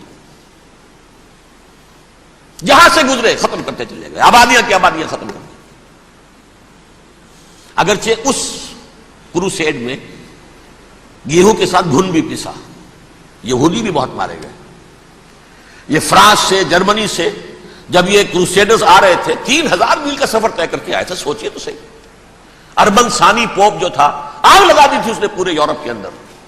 شرم سے ڈوب مرو، تمہارے مقدس علاقے مسلمانوں کے ہاتھ میں. انفیڈلز، یہ کافر، یہ مرتد، یہ ملحد.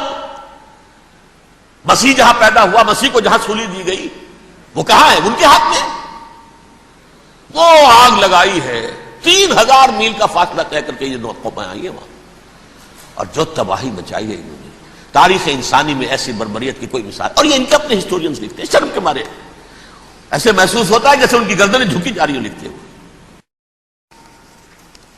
یہ جو بغاوت ہوئی پوپ کے خلاف، اس میں نوٹ کیجئے تاریخی اعتبار سے سب سے پہلے بغاوت کرنے والا ملک انگلستان تھا. اس نے اپنا چرچ علیحدہ بنایا، چرچ آف انگلینڈ. پوپ سے رشتہ منقطع ہے. The first Protestant kingdom in Europe was England. اسی سے رشتہ جوڑی west, white Anglo Saxon Protestants. ان میں اولیت کا شرف کسے حاصل ہے؟ برطانیہ شریف کو.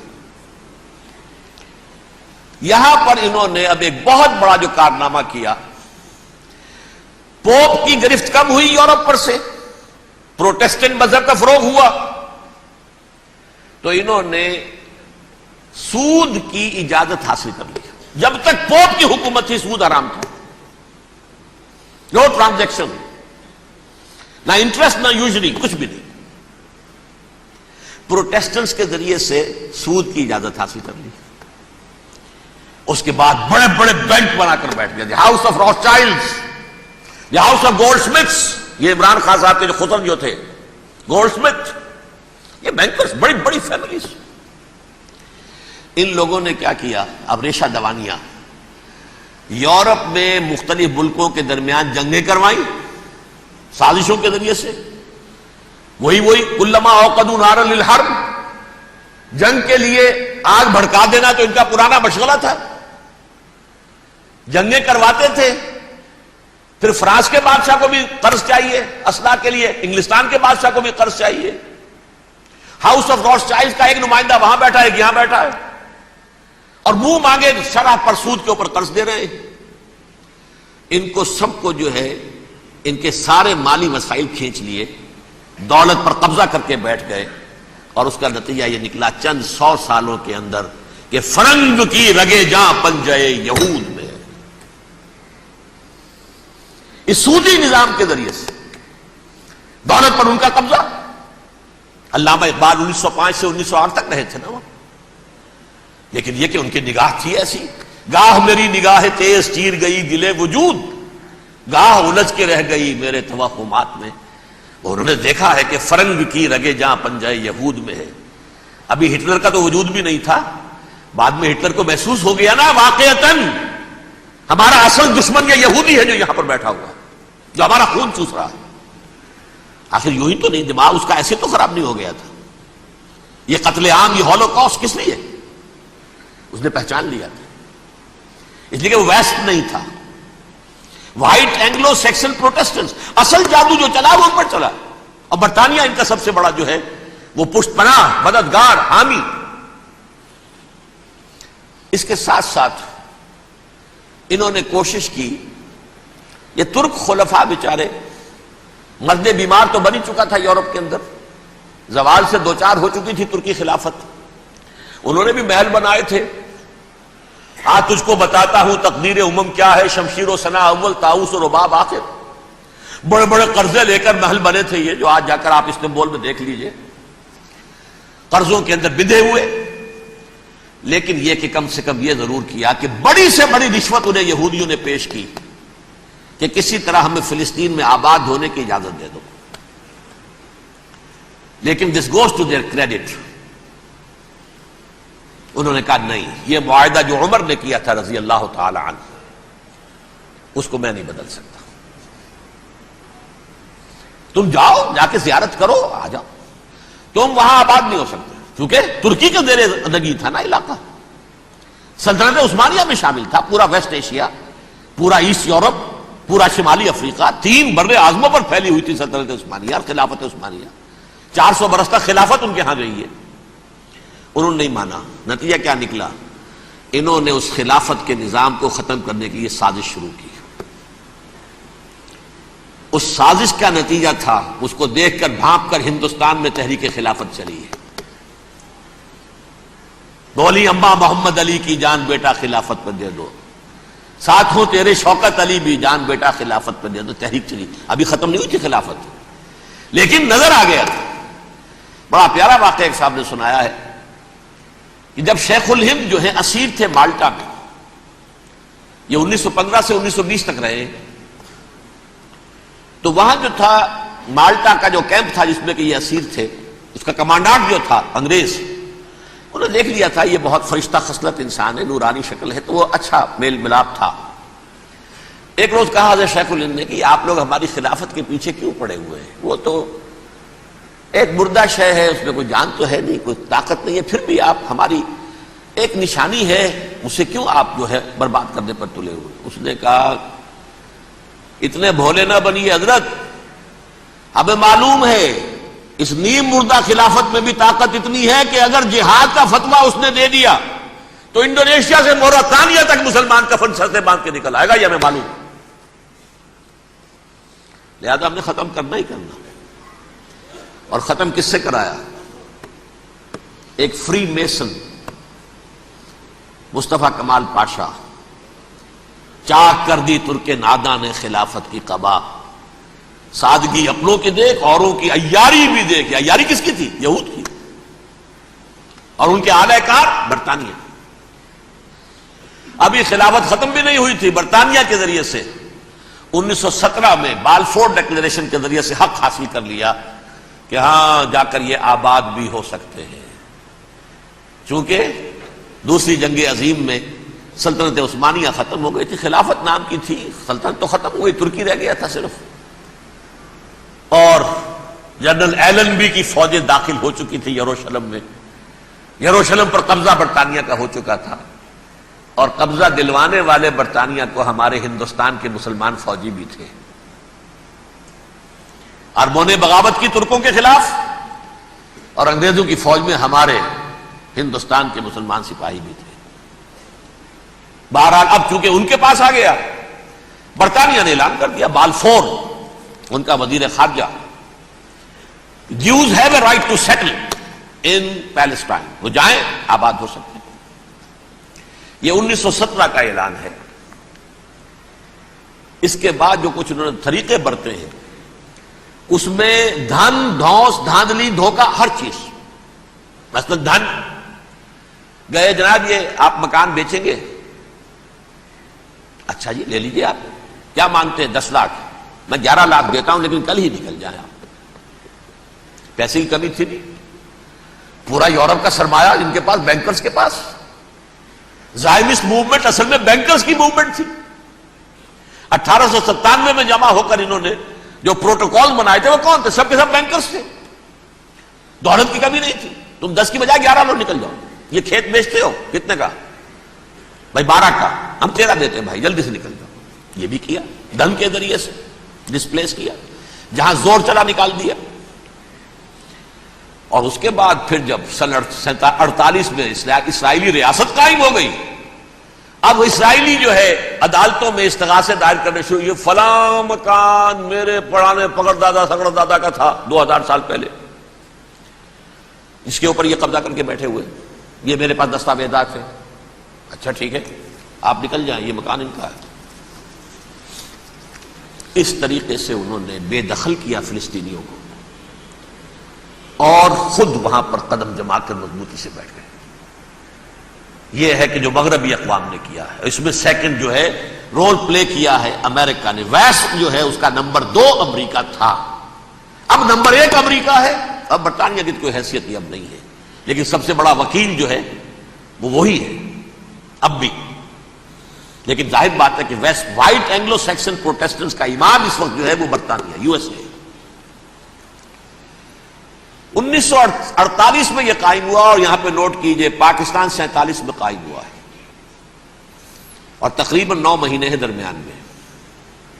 اگست 47 اور مئی یا جون۔ یہودیوں میں بھی ایک بڑی شدید اندرونی کشاکش ہے، جیسا مسلمانوں میں۔ کچھ مسلمان وہ ہیں جو نماز روزے کی پابندی کرتے ہیں، دین سے انہیں تعلق ہے، کچھ وہ ہیں جو نہ نماز نہ روزہ نہ کچھ، نام تو ان کے ہیں، محمد حسین ہے، غلام علی ہے تو صحیح، سیکولر ذہن ہے، مادی پرستی ہے، کچھ نہیں ہے کہ نہیں؟ ایسا ہی ان کے ہاں بھی ہے۔ اصل یہودی جو ہے، عملی یہودی، اس کی شکل آپ نے اگر کبھی دیکھی ہو، اس کے سر کے اوپر اونچا ہیٹ ہوتا ہے کالا، ان کی زلفیں لمبی لمبی ہوتی ہیں، خاص طور پر یہ جو ہے کلپٹی کے بال، یہ قلمے جو ہیں یہ تو لا کے چھلے بنا کر بڑا خوبصورت سا جو ہے وہ ہار بناتے ہیں، لمبا کالا کوٹ پہنا ہوتا ہے، لمبی داڑھی ہوتی ہے۔ یہی وجہ ہے کہ مسلمانوں میں بھی مصر میں جس کی لمبی داڑھی ہوتی تھی، اب کچھ حالات شاید بدل گئے، وہ سمجھتے تھے یہ یہودی ہے، یعنی لمبی داڑھی یہودی رکھتا تھا، مسلمان نہیں۔ مسلمان تو عرب صرف ٹوکن داڑھی رکھتے ہیں یا شیو کرتے ہیں، یا سعودیوں کی طرح صرف کوئی نشان چھوڑتے ہیں، اللہ اللہ خیر صلی اللہ۔ لمبی داڑھی شعار جو ہے یہودیوں کا ہے۔ ایک انتہا پر تو یہ ہے، دوسری انتہا پر وہ جنہیں کسی شے سے غرض نہیں، شراب بھی پیتے ہیں، سب کچھ ہے، سور بھی کھاتے ہیں یہودی، بینکرز ہیں، بڑے بڑے سائنسدان ہیں، سب کچھ ہیں، وہ زیادہ تر جو ہیں سیکولر ذہن کے۔ کچھ بیچ بیچ میں بھی ہے، جیسے یہ ایریل شیرون ہے، ویسے شیوڈ ہے، داڑھی تو نہیں ہے اس کے، لیکن سر پہ وہ ضرور وہ جو ہے اس کی ٹوپی سی آپ کو رکھی نظر آ جائے گی۔ یہ ہے درمیانی یہودی ہونے کا نشان کہ ایک شعار انہوں نے اپنا جو ہے برقرار رکھا ہوا. وہ ایک ٹوپی چپکی ہوئی سے ہوتی ہے, وہ ٹوپی کیا ہوتی ہے پتہ نہیں, کیسے چکی رہتی ہے مجھے نہیں معلوم. یہ جو کشمکش ہے اس میں, جو زیادہ رائٹسٹ اور لیفٹسٹ کی کہہ لیجیے, سیکولر اور مذہبی لوگوں کی کشمکش ہے, ان کے درمیان ایک کشاکش جو ہے اس کو سمجھ لیجیے کہ وہ کیا ہے. ایک چیز تو ان دونوں کے درمیان قدر مشترک ہے, پوری دنیا کی مالیات پر ہم تسلط کریں گے, قبضہ کریں گے, ڈومینیٹ کریں گے, لوگوں کو ہم بنا کر رکھ دیں گے حیوان, ملٹی نیشنل کمپنیاں ہوں گی, انہی کا راج ہوگا, انہی کی حکومتیں ہوں گی, انڈسٹری انہی کے ہاتھ میں ہوگی, لوگ یا مزدوروں کی حیثیت سے کام کریں گے یا تھوڑے سے مینیجرز ان میں سے بھی ہم لے کر کچھ تنخواہیں ان کو بھی دے دیں گے, باقی سود کے ذریعے سے ملائی ہم کھینچتے رہیں گے, مکھن ہمارے پاس آتا رہے گا. ورلڈ ڈومینیشن, اکنامک ڈومینیشن, یہ تو دونوں کے نزدیک متفق علیہ ہے. سیکولر بھی چاہتے ہیں اور جو مذہبی یہودی وہ بھی چاہتے ہیں. اس کے بعد ایک اختلاف ہے. مذہبی یہودی یہ کہتا ہے ہمیں گریٹر اسرائیل بنانا ہے, اور گریٹر اسرائیل وہ سارے علاقے ہیں جو ان کی تاریخ میں اسرائیل سلطنت کا حصہ رہے. حضرت یوسف کے زمانے میں یہودی جا کر آباد ہوئے مصر میں, جو ڈیلٹا کا علاقہ ہے, زرخیز ترین علاقہ جو ہے, جوشن کا علاقہ, وہ کہتے ہیں وہ ہمارا ہے, کئی سو برس ہمارے ہیں. سرائے سینا ہمارا ہے, اس میں کوہ طور ہے جس پہ حضرت موسیٰ کا ہم کلام ہوئے اللہ سے, تورات ملی, اس میں 40 برس تک ہم بھٹکتے پھرے ہیں. صحرائے تی ہے یہ, یتیہون فی الارض 40 سنہ. پھر فلسطین تو خیر ہماری جدی پشتی جائیداد ہے, جاگیر ہے. پھر یہ عرب جو ہے یہ بھی مدینے تک ہمارا ہے, مدینے سمیت ہمارے قبیلے وہاں تھے جہاں سے نکالا مسلمانوں نے. پورا عراق ہمارا ہے, پورا شام ہمارا ہے, اور ترکی کا بھی ایک علاقہ ہے ابتدائی مشرقی جنوبی, وہ بھی ہمارا ہے. یہ ہے گریٹر اسرائیل کا نقشہ, یہ ہم نے بنانا ہے. جبکہ جو سیکولر ذہن کے لوگ کہتے ہیں کیا کرو گے اس کو بنا کے, اس میں جو عرب ہیں وہ تم سے لڑتے رہیں گے, تم انہیں مارو گے وہ تمہیں ماریں گے, اگر تم 10 مارو گے تو ایک تو وہ بھی ماریں گے نا تمہارا.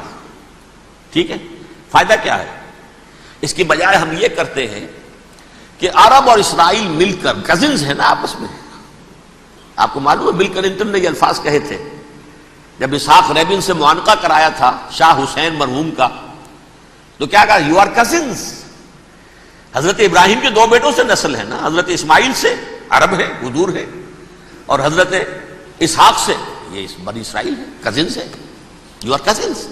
تو ہم کزنز مل کر ایک اکنامک یونٹ بناتے ہیں, جیسے ایشیا پیسیفک ایک یونٹ بن گیا ہے, آسیان ایک یونٹ بن گیا ہے, وغیرہ وغیرہ. پورا یورپ ایک یونٹ بن گیا ہے, ایک کرنسی بن گئی ہے. ہم اس پورے علاقے کو ایک اکنامک یونٹ بناتے ہیں. پیسہ اربوں کا ہوگا, ان کے پاس بہت دولت ہے. تیل ان کا ہوگا, بہت تیل ہے ان کے پاس. مزدور ان کے ہوں گے, بڑی تعداد ہے ان کی. مینجمنٹ ہماری ہوگی, ٹیکنیکل نو ہاؤ ہمارا ہوگا, سائنسدان ہم ہوں گے. ملائی ہم کھاتے رہیں گے, چھاچھ ان کو دیتے رہیں گے. تو ہمیں آم کھانے ہیں, پیڑ گرنے کی کیا ضرورت ہے؟ خام خواہ ان کی دشمنی مول لیں, زیادہ دشمنی بڑھائیں. یہ اس چھوٹے سے اسرائیل کو تسلیم نہیں کرتے, ہم گریٹر اسرائیل کو کیسے تسلیم کر لیں گے؟ یہ لہذا اس خیال کو دل سے نکالیں. یہ اختلاف ہو گیا نمبر 1, بہت بڑا اختلاف. لیکن نمبر 2, اس اختلاف میں اتفاق یہ پیدا کیا گیا, یہاں ایک بات ہم آپ کی مانتے ہیں, ہم کسی بھی پیس پروسیس میں جروشلم نہیں دیں گے ان کو, عربوں کو. یہ انڈیوائیڈڈ دارالخلافہ رہے گا اسرائیل کا.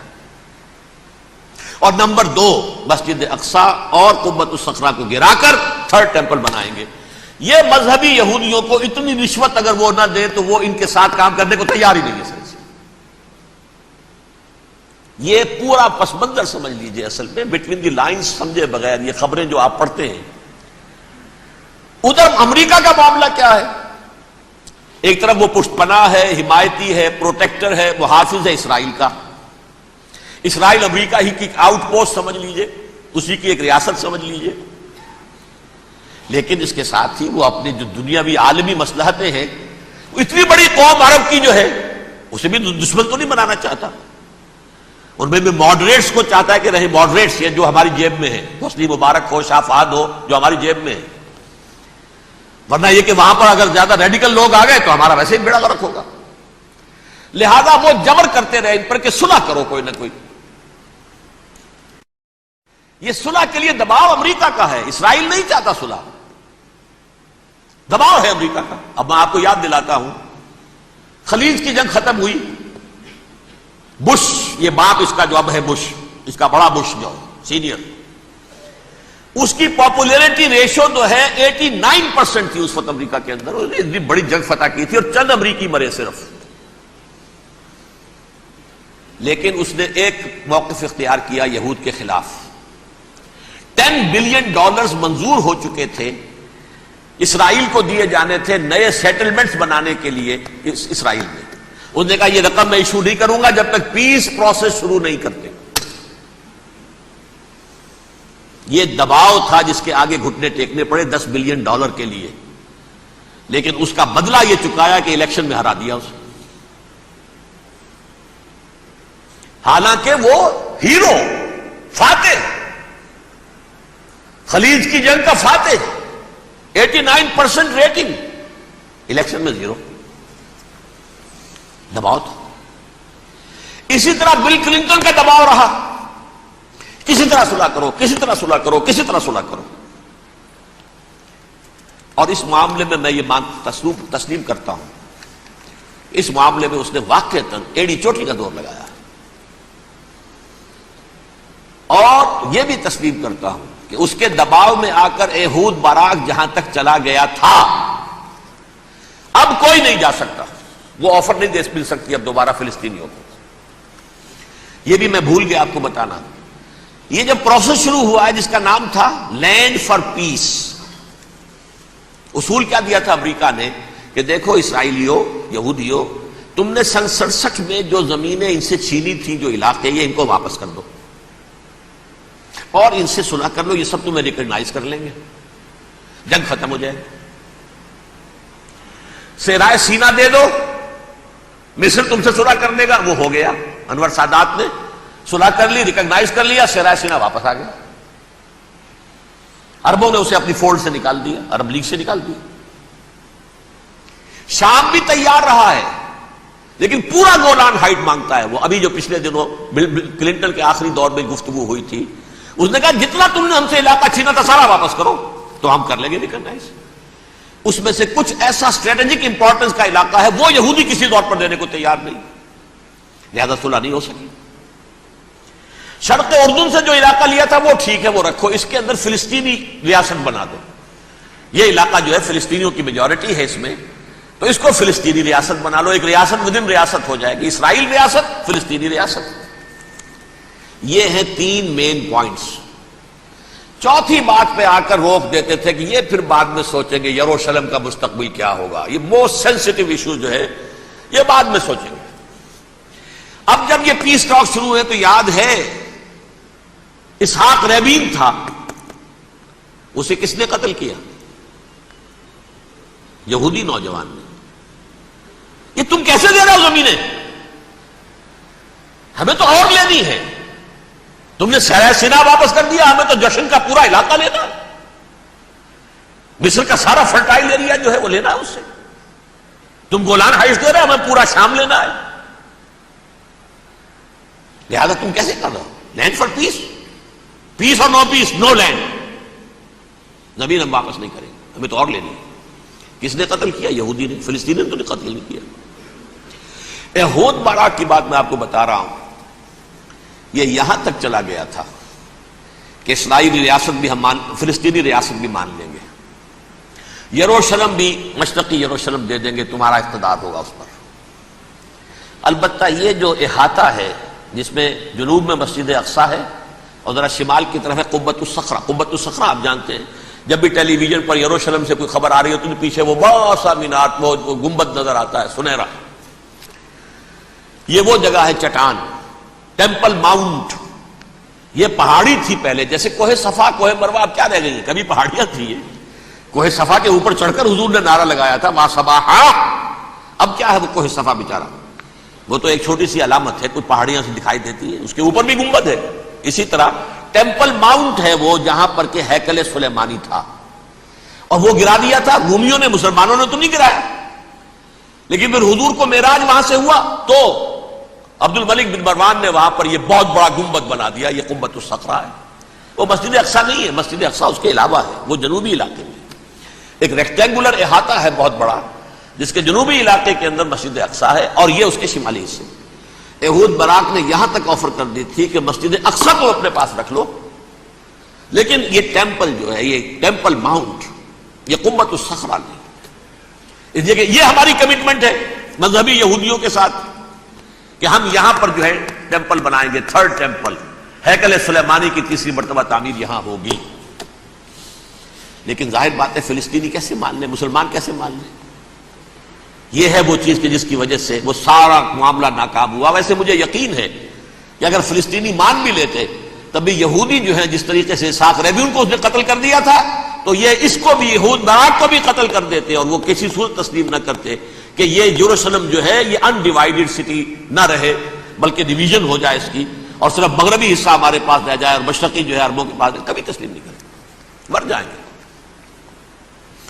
اب دیکھیں اس وقت شکل کیا. میرا اندازہ یہ ہے کہ اب جو مذہبی یہودی ہیں ان کے صبر کا پیمانہ لبریز ہو گیا ہے،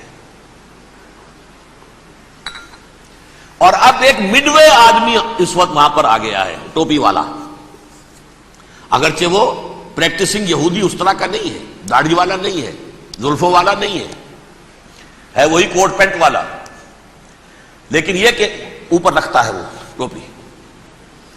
ایریل شرون اور انتہائی سفاک، جس نے کہ فلسطینیوں کے 2 کیمپ ایسے اڑائے تھے جیسے کہ چیونٹیوں کا ہو لشکر اور ان کو پاؤں تلے رون دیا جائے، اس طریقے سے ختم کیا. بہت بڑا قاتل، مرڈرر، وہ وزیر اعظم ہے. اور اب جو ہے ان کے صبر کا پیمانہ لبریز ہو گیا ہے. اب ان کا فیصلہ یہ ہے کہ انہیں 3 بڑے بڑے قدم اٹھانے ہیں. نمبر 1، فلسطینیوں کا خاتمہ، ایتھنک کلینزنگ. اگر یہ فلسطینی رہتے ہیں یہاں پر تو اگر 10 ہم ان کے ماریں گے تو 2-3 یہ ہمارے مار دیں گے. تو اسرائیلی کی جان تو بہت قیمتی ہے. یہ تو خیر 1000 بھی مر جائیں تو کوئی بات نہیں، یہ تو کیڑے مکوڑے ہیں، جینٹائلز ہیں، گوئمز ہیں. یہودی وہ مر جائے، لہذا ان کا ٹنٹا بکاؤ، اب ان کو ختم کرو. وہ اشتہار شاید آپ کے نظروں سے گزرا ہوگا جس میں میں نے یہ الفاظ لکھے ہیں کہ بوسنیا کی ایتھنک کلینزنگ جو ہے ماند پڑ جائے گی، اور جو کچھ ایتھنک کلینزنگ ہوئی تھی 500 برس قبل ہسپانیہ میں، اس کا نقشہ آپ دیکھیں گے دنیا میں. اس وقت کیا ہوا تھا؟ عربوں کو، مسلمانوں کو یا جلا دو، قتل کر دو، یا جہازوں میں ان کو ڈمپ کر ہوئے اور لے جا کر شمالی افریقہ کے ساحل کے اوپر اتار دو اور ڈمپ کر دو. ایک بچہ بھی نہیں رہنے دیا تھا ہسپانیہ میں. 1492 میں سقوط غرناطہ ہوا ہے، اور اس کے بعد 10 سال کے اندر اندر ایک ایک بچہ مسلمانوں کا ختم کر دیا. یہ ہے فیصلہ ان کا. اب بہت بڑا قدم وہ اٹھانے پر مجبور ہے. کب تک آپ رہیں گے؟ ہمارے لوگ مارتے ہیں، 16 نوجوان ہمارے مار دیے. لیکن آج گھر تھا، اس میں ایک چلا گیا فلسطینی، بم اپنے جسم سے باندھ کر وہاں اڑا دیا، خود بھی اڑ گیا، 16 ان کے نوجوان اڑ گئے. لہذا یہ چیز ان کے لیے ناقابل برداشت ہے. ان کے صبر کا پیمانہ اب لبریز ہو رہا ہے. نمبر 2، انہیں بہرحال اب یہ کرنا ہے کہ مسجد اقصی کو گرائیں، قبۃ الصخرہ کو گرائیں اور ٹیمپل بنائیں. یہ انتفاضہ جو اب شروع ہوا 1 سال پہلے سے، یہ شیرون نے دورہ کیا تھا، مسجد اقصی میں گیا تھا، اور اس نے 3rd ٹیمپل کی تعمیر کے لیے ایک پتھر جو ہے بنیاد کا پتھر رکھنے کا ارادہ ظاہر کیا تھا، جس پر فلسطینی نوجوان اٹھے، وہ اینٹیں لے کر اور روڑے لے کر، اور اس وقت سے یہ سلسلہ چل رہا ہے. کتنے مارے جا چکے فلسطینی، لیکن کچھ نہ کچھ یہودی بھی مرے، اسرائیلی بھی مرے. اور جیسا کہ میں نے عرض کیا، اب ان کے صبر کا پیمانہ لبریز ہو گیا. انف از انف. اب ہم اس معاملے کو ایک دفعہ جو ہے فائنلی ختم کر دیں اور اب بنائیں گے. لہذا اب جو ہے کئی ٹن وزن کے وہ جو پتھر تیار ہو کر آگے رکھ دیے گئے ہیں کہ یہاں یہ بنیاد پڑنی ہے، اس کے اندر یہ پتھر لگے گا. بلکہ ایک لطیفہ بھی مجھے یاد آیا ہے، یہ کوئی 30 سال پرانی بات ہے. اس قبۃ الصخرہ کی مرمت ہوئی تھی، تو اس کے اوپر جو یہ سونے کی پتلی چڑھی ہوئی ہے، یہ شاہ حسین اردن والے جو ہے، ظاہر بات ہے تھا بھی انہی کے تسلط میں، یہ انہی کی تولیت میں تھا، سن 67 سے پہلے، اس زمانے کی بات میں کر رہا ہوں. تو انہوں نے پتہ نہیں 30 من تھا یا 30 ٹن تھا سونا جو ڈونیٹ کیا تھا اس کے اوپر یہ پتلی چڑھانے کے لیے، جو بہت بڑا گنبد نظر آتا ہے پورے کے پورے ماحول کے اوپر چھایا ہوا. اس وقت یہودی اخباروں نے لکھا تھا بہت اچھا ہے، یہ سونا ہمارے کام آئے گا جب ہم اپنا ہیکل تعمیر کریں گے. کہاں جائے گا سونا؟ سونا یہی رہے گا نا، جب ہم گرائیں گے ہمیں وہ سونا مل جائے گا. اب وہ اس پر آ گئے، مزید دیر نہیں کر سکتے. تو آپ نوٹ کیجئے، number 1 ethnic cleansing of Palestinians in Israel. Number 2 demolition of the Aqsa mosque and the Qubbat al-Sakhra. Number 3 امریکہ کو الٹیمیٹم، تم اب اپنے ٹانگ درمیان میں مت لڑاؤ، اور اس کے لیے دھمکی، اگر تم نے ہمارے معاملے میں رکاوٹ ڈالی تمہاری اینٹ سے اینٹ بجا دیں گے. نیتن نے یہ کہا تھا میں واشنگٹن میں آگ لگا دوں گا. یہ انہوں نے امریکہ میں عظیم ترین دہشت گردی کر کے امریکہ کی ایڈمنسٹریشن کو، انتظامیہ کو یہ دھمکی دے دی ہے کہ باز آ جاؤ.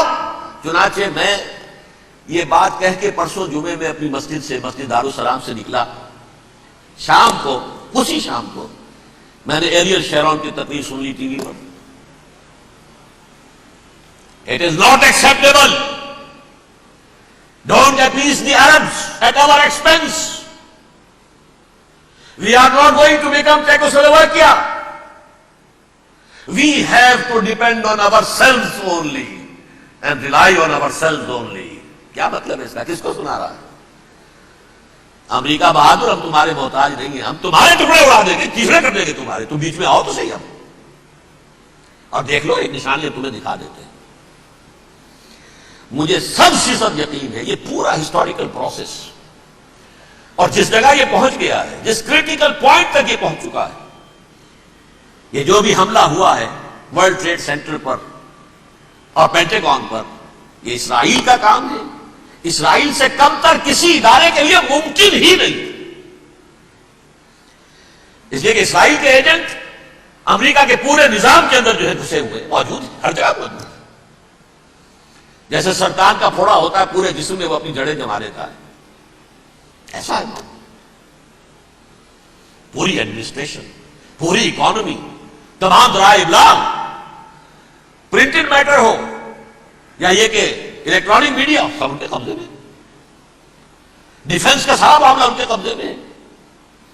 کوئی اور طاقت یہ کر ہی نہیں سکتی. امریکہ، اس کے سیکیورٹی کے معاملات تہ در تہ، دائرہ اندر دائرہ، اس دائرے تک 100 میل تک کوئی جہاز آ جائے گا اگر کہیں جو کہ ان آئیڈینٹیفائی ہو تو یہ ہو جائے گا، اس سے آگے آگے تو یہ ہو جائے گا، اس سے اور وہ آ رہا ہے، چلا آ رہا ہے. پینٹاگون پر آ گیا ہے اور 1 گھنٹے بعد آیا ہے.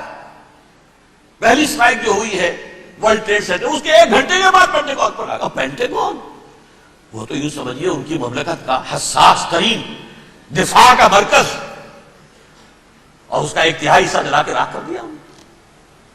انہوں نے یہ دھمکی دی ہے، لیکن اس سے ان کے پیش نظر مقاصد کیا تھے؟ 3. اس دہشت گردی کے 3 مقاصد. فوراً اس کا رخ موڑ دینا اسامہ اور اس کی القاعدہ کی طرف. امریکہ غصے میں لال بھبوکا ہو کر فوراً اقدام کرے، اور ایک طرف تو اسامہ اور ان کے ساتھ طالبان کا ٹنٹا مکا دے، اور دوسری طرف چونکہ پاکستان الائی ہے اور پاکستان کے عوام جو ہیں وہ طالبان کے ہمدرد ہیں، وہ اگر اٹھے تو ان کا بھی بیڑا گرک کر دیں. ایک تیر سے 2 شکار تو ادھر ہو جائیں، جو مستقبل میں انہیں خطرہ ہے. 1967 کی جنگ کے بعد جبکہ انہوں نے فتح کا جشن منایا تھا یہودیوں نے، تو انہوں نے پیرس میں جو ایک جشن منایا ہے، وہاں بن گوریون کی تقریر یہ تھی، ہمیں کسی عرب ملک سے کوئی خطرہ نہیں، کوئی اندیشہ نہیں، ہمیں اندیشہ اگر ہے تو صرف پاکستان سے. یہ ہے وہ بات جو میں نے کہی تھی. نکتہ کیا ہے؟ یہ سائملٹینیسلی کیوں وجود میں آئے ہیں یہ 2 ملک؟ مشیت ایس ڈی میں پاکستان کا رول یہ ہے. حدیث میں آتا ہے ما انزل اللہ من دائن الا انزل لہ دوان، اللہ نے کوئی بیماری ایسی نہیں اتاری اس کا کہ توڑ اور دوا پیدا نہ کی. اسرائیل کا توڑ پہلے پیدا کیا. جیسے بچے کی ولادت بعد میں ہوتی ہے، ماں کی چھاتیوں میں دودھ پہلے پیدا ہو جاتا ہے. یہ اللہ کی فطرت ہے، اللہ کا طریقہ ہے. خطرہ انہیں ہے تو ہم سے ہے اگر کوئی خطر مجھ کو تو اس امت سے ہے. اس کی خاکستر میں ہے اب تک شرار آرزو. یہاں کے عوام، حکومت تو ٹھیک ہے ہماری جیب میں آ گئی، عوام کے اندر ہے، یہ بھڑک سکتی ہے چنگاری. یہی وجہ ہے بار بار ان کا کہ ہم زیادہ دباؤ نہیں ڈالنا چاہتے پاکستان پر. ہمارا بہت بڑا الہی ہے، ہم بہت پیسے بھی دے دیں گے، یہ بھی کر دیں گے، وہ بھی کر دیں گے، لیکن ہم زیادہ دباؤ نہیں ڈالنا چاہتے، ڈی اسٹیبلائز نہ ہو جائے، یہاں کے عوام کہیں کھڑے نہ ہو جائے. لہذا حملہ یہاں سے نہیں، وہ ازبکستان سے کرانے کی باتیں ہو رہی ہیں. اندر خانے پوری سپورٹ ہے، لیکن یہ کم سے کم ظاہر نہیں ہونے دیں گے کہ کیا کچھ ہو رہا ہے، تاکہ یہاں کے عوام کے اندر وہ چنگاری جو ہے اس بارود کے اندر پڑ گئی تو یہ سادہ ڈی اسٹیبلائز ہو جائے. لیکن ڈی اسٹیبلائز ہونے میں جہاں اس کا خطرہ ہے کہ پرویز مشرف کی حکومت ختم ہو جائے، وہاں اس کا بھی خطرہ ہے کہ پاکستان ختم ہو جائے. ڈی اسٹیبلائز ہونے کا مطلب کیا ہے؟ بھارت کو واک اوور دے سکتے، جاؤ اور گھس جاؤ، پولیس ایکشن کرو، یہاں اب امن نہیں رہا ہے، ہم امن قائم کرنے آ جائیں. یا یونائٹڈ نیشنز کی فوجی KFOR آ جائے یہاں پر امن قائم کرنے کے لیے، اور ہماری جو ایٹمی صلاحیت ہے وہ تو ویسے ہی برباد ہو جائے. ایک چیز تو ان کے پیش نظر یہ تھی، اس میں تو اللہ تعالیٰ نے کچھ تھوڑی سی عافیت پیدا کر دی. ان کا خیال تھا کہ غصے میں آگ بھبوکا ہو کر امریکہ جو ہے بھوکے شیر کی طرح ٹوٹ پڑے گا بس. لیکن وہاں وہ اپنے باپ کی طرح کولیشن بنانے کی فکر ہو گئی اسے. کولیشن بنتے بنتے تو وقت لگتا ہے، بستی بسنا کھیل نہیں، بستے بستے بستی ہے. دل کا اجڑنا سہل صحیح، بسنا سہل نہیں ظالم، بستی بسنا کھیل نہیں، بستے بستے بستی. کولیشن بناتے بناتے نیٹو بھی پھدکنے لگا تھا کہ ہمارے پاس انہوں نے کچھ ثبوت دیے ہی نہیں ابھی تک. کوئی کسی نے کچھ اور کہا، سعودی عرب نے بھی کہہ دیا ہمارے اڈوں سے آپ جہاز اڑا کر حملہ نہیں کریں گے وغیرہ وغیرہ. اس چکر میں ایک تو وقت نکل گیا، اور دوسرے فوراً ہی ان پر آیا ہو گیا یہ تو ہمارے ساتھ کیا ہی اسرائیل نے ہے.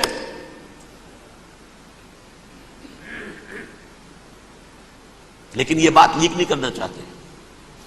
میں نے خود سنا اور بھی بہت لوگوں سے کہا کہ یہ باقاعدہ اسٹیٹ ڈپارٹمنٹ کی طرف سے ٹی وی پر، CNN پر، BBC پر یہ اعلان آیا کہ یہ جو انویسٹیگیشنز ہو رہی ہیں اس حادثے کی تحقیقات کی، اس کی معلومات لیک کیوں ہو رہی ہیں؟ لیک نہیں ہونی چاہیے. کیوں؟ اسامہ کے خلاف اگر کوئی ثبوت ہے لیک ہو جائے 1000 مرتبہ، کس کو کوئی نقصان ہے؟ یہ کون سا تھا، کون سا لیکیج ہے جسے روکنا مقصود ہے؟ وہ تو ہمارا متمنا ہے، ہمارا بیٹا ہے، وہ کر رہا ہے. اس گھر کو آگ لگ گئی گھر کے چراغ سے. But they have given a message to the United States of America, ہمارے راستے میں اب مت آنا، ہم پر دباؤ نہ ڈالنا. Don't appease the Arabs at our expense. یہ الفاظ ہیں شیرون کے. ان کی خوشامد، ان کو خوش کرنا، ان کو پسند کرنا، ان کو راضی کرنا ہماری کوشش پر.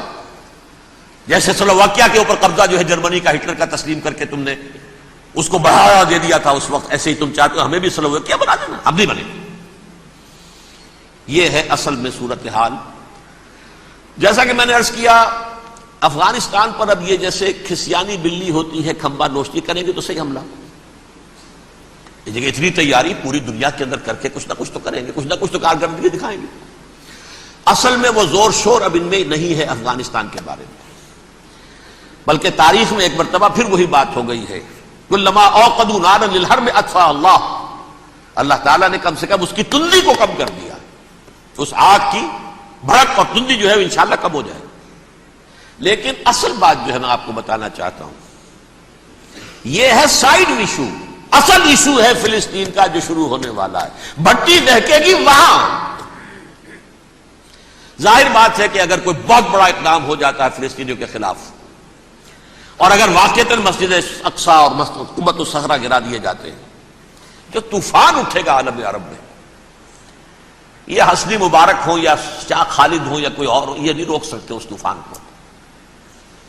نوجوان خون اٹھے گا، غیرت اور جو بھی حمیت ہے، مسلمان ان پڑھ سے ان پڑھ اور بالکل بے دین، وہ بھی مسجد کی حرمت پر کٹ مرنے کو تیار ہو جاتا ہے۔ مسجد تو بنا دی شب بھر میں ایمان کی حرارت والوں نے، من اپنا پرانا پاپی ہے، برسوں میں نماز ہی بن نہ سکا۔ وہ چاہے کانپور کی مسجد سے مسلمانوں نے جانے دی ہے، چاہے وہ شہید گنج کی مسجد کی مسلمانوں نے جانے دی ہے، چاہے نماز نہ پڑھتے ہو، لیکن یہ جو حرمت اور یہ جو حمیت اور یہ غیرت ہے، اس سے جو طوفان اٹھے گا یہ ہوگا اس ملحمۃ العظما، اس کی طرف پیش رفت ہو رہی ہے۔ کتاب الملاحم سے احادیث کے حوالے سے یہ جن جنگوں کا حوالہ دیا حضور نے، پیشن گوئی کی ہے، اس کا نقطہ آغاز تھا خلیج کی جنگ۔ صدام حسین نے اسے کہا تھا یہ مدر آف وارز ہے، ام المحارب، یہ ایک جنگ نہیں ہے۔ اس کا نقشہ بھی حدیث میں موجود ہے، پیشن گوئی موجود تھی، اس وقت بھی ہم نے شائع کی تھی۔ لیکن اس میں جو جنگ اب ہونے والی وہ الملحمۃ العظما۔ ملحمہ کسے کہتے ہیں؟ لحم گوشت کو کہتے ہیں، اور قصائی کی دکان کو عربی میں ملحم کہتے ہیں، جہاں گوشت کے ٹکڑے کیے جاتے ہیں۔ آج کل مشینوں سے ہوتے ہیں، اب جو ہے وہ ہاتھ سے چھریوں سے نہیں ہوتے، لیکن ٹکڑے ہو رہے ہوتے ہیں، جسموں کے چیتھڑے اڑ رہے ہوتے ہیں۔ ملحمہ تو عظیم ترین جنگ شاید اس اعتبار سے نہ ہو جیسے کہ ورلڈ وار 1 اور ورلڈ وار 2، یعنی اس کی وسعت کا اتنا معاملہ نہیں اور طوالت کا نہیں، لیکن جو لڑائی جو ہے بیٹل ہونی ہے، جس کو کہ یہ لوگ، یا چونکہ میں نے کہا تھا شروع میں کہ سرما ہے میری آنکھ کا خاک حجاز و حول قدس، نیو ٹیسٹمنٹ کی آخری کتاب ہے the book of Revelation of Saint John, اس میں آرمگڈون کہا گیا ہے اسے۔ ہر مجدون، یہ عبرانی لفظ ہے، ہر کہتے ہیں اونچی جگہ کو، سطح مرتفع، مجدون میگیڈو ایک وادی ہے، مرتفع، وادی مرتفع، یہ ہے واقع لبنان، اسرائیل اور شام کے درمیان جو ٹکڑا، جو ٹرائنگل بنتی ہے، یہ ہے، یہاں پر بڑی جنگ لڑی جائے گی، اور یہ جنگ صلیب ہوگی، جو کہا ہے بش نے، یہ جنگ صلیب۔ سیکنڈ ملینیم شروع ہوئی تھی تو پہلی صلیبی جنگ ہوئی تھی، تھرڈ ملینیم شروع ہوا ہے، یہ سیکنڈ صلیبی جنگ ہے، یہ کروسیڈ ہے۔ اور میں اس مرتبہ امریکہ گیا تھا تو پہلی مرتبہ مجھے وہاں ایک رسالہ ملا ٹرمپٹ نام کا۔ یہ امریکہ کے جو بہت ایکسٹریمسٹ قسم کے پروٹیسٹنٹس ہیں، یہ ان کا رسالہ ہے، اور ان کے بارے میں اب کہا جا رہا ہے وہ کرسچین زائنسٹ ہیں۔ آپ شاید پہلی مرتبہ یہ لفظ سن رہے ہوں۔ زائنسٹ تو ہم سمجھتے ہیں یہودیوں کو، کرسچین زائنسٹ وہ ہیں جو ہیں تو عیسائی پروٹیسٹنٹس ہیں، لیکن اسرائیل کے وہ حمایتی یہودیوں سے بڑھ کر ہیں۔ یہ میری کسی پہلی تقریر میں شاید بہت سے حضرات کو یاد آ جائے، میں نے کہا تھا 4 سال پہلے ہمارا تنظیم اسلامی کا ایک کنونشن ہوا تھا ہوسٹن میں، امریکہ کا جنوبی علاقے کا شہر ہے۔ ایک سیشن اس میں ہم نے رکھا تھا انٹرفیتھ، ایک عیسائی کو بلایا تھا، ایک یہودی بہت بڑا وہاں کا عالم ہے اس کو بلایا تھا۔ اس یہودی عالم نے ڈاکٹر وشوگراڈ، جو وہاں کی یونیورسٹی میں پروفیسر ایمیریٹس ہے، اس نے کہا تھا کہ یہ اسرائیل کو تو سپورٹ کر رہے ہیں عیسائی، ہم تو نہیں کر رہے۔ جو پریکٹسنگ یہودی ہیں وہ زیادہ اسرائیل کے حق میں نہیں تھے، یہ تو سن 67 کے بعد انہوں نے اسرائیل کو تسلیم کیا ہے۔ وہ تو منتظر تھے کہ ہمارا مسیحا آئے گا تو اس کی قیادت میں جنگ کریں گے، جیسے شیعہ منتظر تھے کہ مہدی موعود آئیں گے تو پھر ہم کچھ کریں گے۔ وہ امام خمینی نے کہا بھائی جب وہ آئیں گے آ جائیں گے، لیکن ہم کچھ راستہ کے لیے۔ زائنسٹ نے آگے بڑھ کر ریاست قائم کر لی، اور جب یروشلم پر بھی پورا قبضہ کر لیا، تب جو ہے در حقیقت مذہبی یہودی جو ہے پھر انہوں نے اپنایا ہے، اون کیا ہے، اور نئے سیٹلمنٹس جو بھی بنے ہیں وہاں پر اسرائیل میں، اس میں اکثر و بیشتر مذہبی یہودی آیا، اور بروکلن کے علاقے سے سب سے بڑھ کر آئے ہیں، جو امریکہ میں نیو یارک کا ایک جنوبی علاقہ ہے، بہت بڑا یہودیوں کا بہت بڑا گڑھ ہے۔ نیو یارک کو جیو یارک بھی کہا جاتا ہے، وہ تو اصل میں مرکز جو ہے وہ تو یہودیوں کا ہے۔ اس حوالے سے وہاں پر جو کرسچن زائنسٹ کہلاتے ہیں وہ اسرائیل کے یہودیوں سے بھی بڑھ کر کہیں سپورٹر ہیں۔ بہرحال اس دوسری صلیبی جنگ کا معاملہ جو میں کہہ رہا تھا، ٹرمپٹ نامی رسالہ، اس کا ایک مضمون ہے دی لاسٹ کروسیڈ۔ اب یہ آخری کروسیڈ ہے جو شروع ہونے والا ہے۔ میں تو حیران ہوں کس قدر کھل کے وہ باتیں کرتے ہیں۔ رومن کیتھولکس کو وہ کہتے ہیں کہ یہ شیطان ہے، یہ پوپ شیطان ہے، یہ یورپ کو اس نے جمع کیا ہے کرسچینٹی کی بنیاد پر، اور اس میں زیادہ تر کیتھولکس ہیں۔ آپ کو معلوم ہے برطانیہ بڑی مشکل سے شامل ہوا ان کے ساتھ، اس لیے کہ وہ پروٹیسٹنٹ کا سردار تھا، ابھی پوری طرح نہیں ہے۔ یورپ جو ہے وہ رومن امپائر دوبارہ یہ کھڑی کر رہا ہے، اور در حقیقت یہ جو ہے یہودیوں سے بھی چھیننا چاہتے ہیں اسرائیل کو اور فلسطین کو، اور مسلمانوں سے بھی، اور یہ وہی کروسیڈ جو تھے اربن ثانی کے، اس کی تیاری کر رہے ہیں تاکہ وہاں پر عیسائی حکومت قائم ہو جائے، کیتھولکس کی، پوپ کی حکومت قائم ہو جائے، جیسے ایسٹ تیمور میں کر دی ہے۔ ایسٹ تیمور میں کون سی حکومت بنی ہے؟ رومن کیتھولک اسرائیل میں بنے، تاکہ یہ سارے مقامات مقدسہ جہاں اسرائیل پیدا ہوئے، بیت حضرت مسیح پیدا ہوا، بیت الحم کہاں ہے؟ وہی ہے کہ نہیں؟ جہاں سے ریزریکشن ہوا ان کے خیال میں وہ کہاں ہے؟ وہیں پر ہے کہ نہیں؟ بڑے بڑے گرجے ان کے وہی ہیں۔ تو اس اعتبار سے ان کا کہنا یہ ہے یہ لاسٹ کروسیڈ کی تیاری ہو رہی ہے، یہ کیفور، اور ان کا کہنا یہ ہے کہ یہ پوری طاقت نیٹو کی جو ہے یہ پہلے جرمنی سے لائی گئی بوسنیا، انہوں نے خود وہاں جنگ کروائی، انہوں نے خود وہاں پر ایتھنک کلینسنگ کروائی، پھر خود مصالحت کے لیے آ گئے، پھر کوسوو میں انہوں نے خود آگ بھڑکائی۔ یہ میں نہیں کہہ رہا، یہ وہ ٹرمپٹ رسالہ امریکہ سے چھپنے والا پروٹیسٹنٹس کا رسالہ ہے جو یہ کہہ رہا ہے۔ پھر انہوں نے کوسوو کے اندر کروایا، اور پھر وہ وہاں پر پیس فورس کی حیثیت سے آ گئے۔ اب وہ میسیڈونیا میں کروا رہے ہیں اور وہاں داخل ہو گئے ہیں۔ اگلا قدم ان کا سائپرس ہوگا، سائپرس میں ترکوں کو اور وہ گریکس کو لڑائیں گے اور وہاں آ جائیں گے، وہاں سے ایک چھلانگ لگائیں گے اور یہ فلسطین میں پہنچیں گے، اور یہ وہاں پر ایک رومن امپائر، اپنی پرانی رومن امپائر کی طرح کی رومن کیتھولک ریاست قائم کرنا چاہتے ہیں۔ تو وہاں امریکہ کے عیسائیوں میں بھی کوئی ایک طبقہ نہیں ہے، کیتھولکس بھی ہے، کیتھولکس زیادہ نہیں ہے ہمدرد، لیکن اب تابع ہو چکے ہیں۔ اسحاق ریبین نے جب یہ پیس ٹاک شروع ہوئی تھی، آپ کو یاد ہوگا شاید کہ جب وہ آیا تھا واشنگٹن سے واپس فلسطین اسرائیل، تو پہلے روم میں رکا for an audience with the Pope, اور پوپ کو اس نے ایک مرتبان سا پیش کیا تھا، حضرت سلیمان علیہ السلام کے زمانے کا مرتبان، اور کہا تھا دیکھیے 3000 برس تک ہم نے اس کی حفاظت کی ہے، اب یہ میں آپ کے حوالے کر رہا ہوں۔ اس کے بعد سے پوپ جو ہے بالکل رام ہو گیا، اور وہ عیسائیوں کے ساتھ اور یہودیوں کے ساتھ ان کا پورا معاہدہ ہو۔ اب پورا عیسائی ورلڈ جو ہے ویسے تو مجموعی یہودیوں کے شکنجے میں ہے، البتہ ان کے اندر بھی جھگڑے ہیں، جو وہاں پر وائٹ کرسچن ملیشیاز ہیں وہ ایکسٹریمسٹ ہیں کیتھولکس، ان کے نزدیک دشمن نمبر 1 یہودی، دشمن نمبر 2 مسلمان، دشمن نمبر 3 جو یورپ میں کالے ہیں، ایفرو امریکن، چاہے وہ عیسائی ہو گئے ہوں، کوئی بھی ہو، یہ 3 دشمن ہیں جن سے انہوں نے کلینز کرنا ہے، صاف کرنا ہے ان کے خیال کے مطابق امریکہ کی سوسائٹی کو، اولا یہود، پھر مسلمان، اور پھر یہ جو کالے ہیں۔ لیکن دوسری طرف پروٹیسٹنٹس کے اندر ایکسٹریمسٹ وہ ہیں جنہیں کہا جا رہا ہے یہ کرسچین زائونسٹ ہیں، یہ اسرائیل کے اسرائیل سے بڑھ کر سپورٹرز ہیں۔ بہرحال یہ اب جنگ ہوگی، اس کا نتیجہ کیا نکلے گا یہ تو اللہ ہی جانتا ہے۔ اب میں آخری بات کی طرف آ رہا ہوں۔ آخری نتیجہ تو جو بھی کچھ اپس اینڈ ڈاؤنز آئیں گے،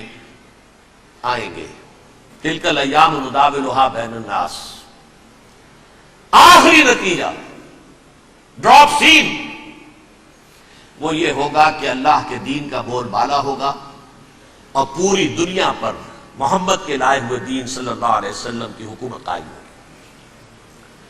وہ گویا قیامت کی تمہید ہوگی، اس کے بعد بس قیامت آئے گی، کیونکہ مقصد کائنات، تخلیق کائنات پورا ہو جائے گا۔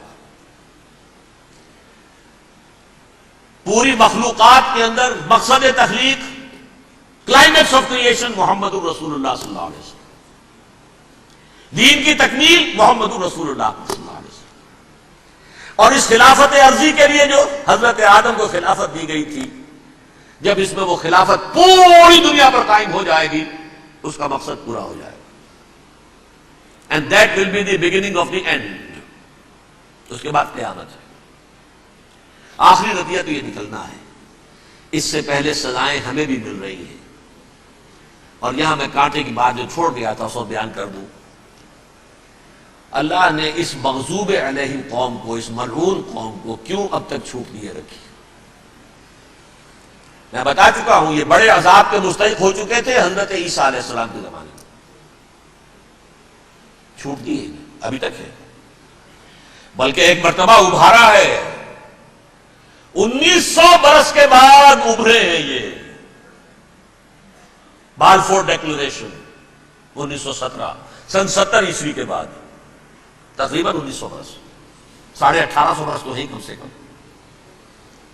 پھر creation of Israel 1948، 1967 extension of Israel, یروشلم پر قبضہ۔ یہ سارا جو ہے کیوں ہے؟ اللہ تعالیٰ اس خیر امت محمد صلی اللہ علیہ وسلم، اس کے بہترین حصے کو سزا ان ملعونوں کے ہاتھوں دے رہا ہے۔ کیوں؟ جو جرم انہوں نے کیا تھا وہی ہم نے کیا۔ انہوں نے اللہ کی کتاب کو پیٹھ کے پیچھے پھینکا، نبذ فریق من الذین اوتوا الکتاب کتاب اللہ وراء ظہورہم، ہم نے اپنی پیٹھوں کے پیچھے پھینکا کہ نہیں؟ کولونیل رول سے آزاد ہوئے، کہیں اسلامی قانون نافذ کیا، کہیں اسلامی نظام قائم کیا؟ تو جو جرم ان کا تھا وہی ہمارا ہے، اور ہم خیر امت ہیں، اور ہمارے میں سے خیر ترین عرب ہیں، ان پر اللہ کا فضل، ان کی مادری زبان میں اللہ کی کتاب موجود ہے۔ پھر انہوں نے اللہ کے دین کو پیٹ دکھائی۔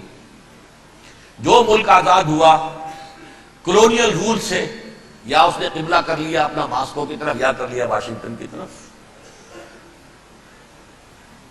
کسی نے مکے کو قبلہ بنایا، یہ بدترین سزا ہے۔ ویل للعرب من شر قد اقترب۔ اور ترمذی شریف میں تو یہاں تک روایت ہے، من اقتراب الساعۃ ہلاک العرب،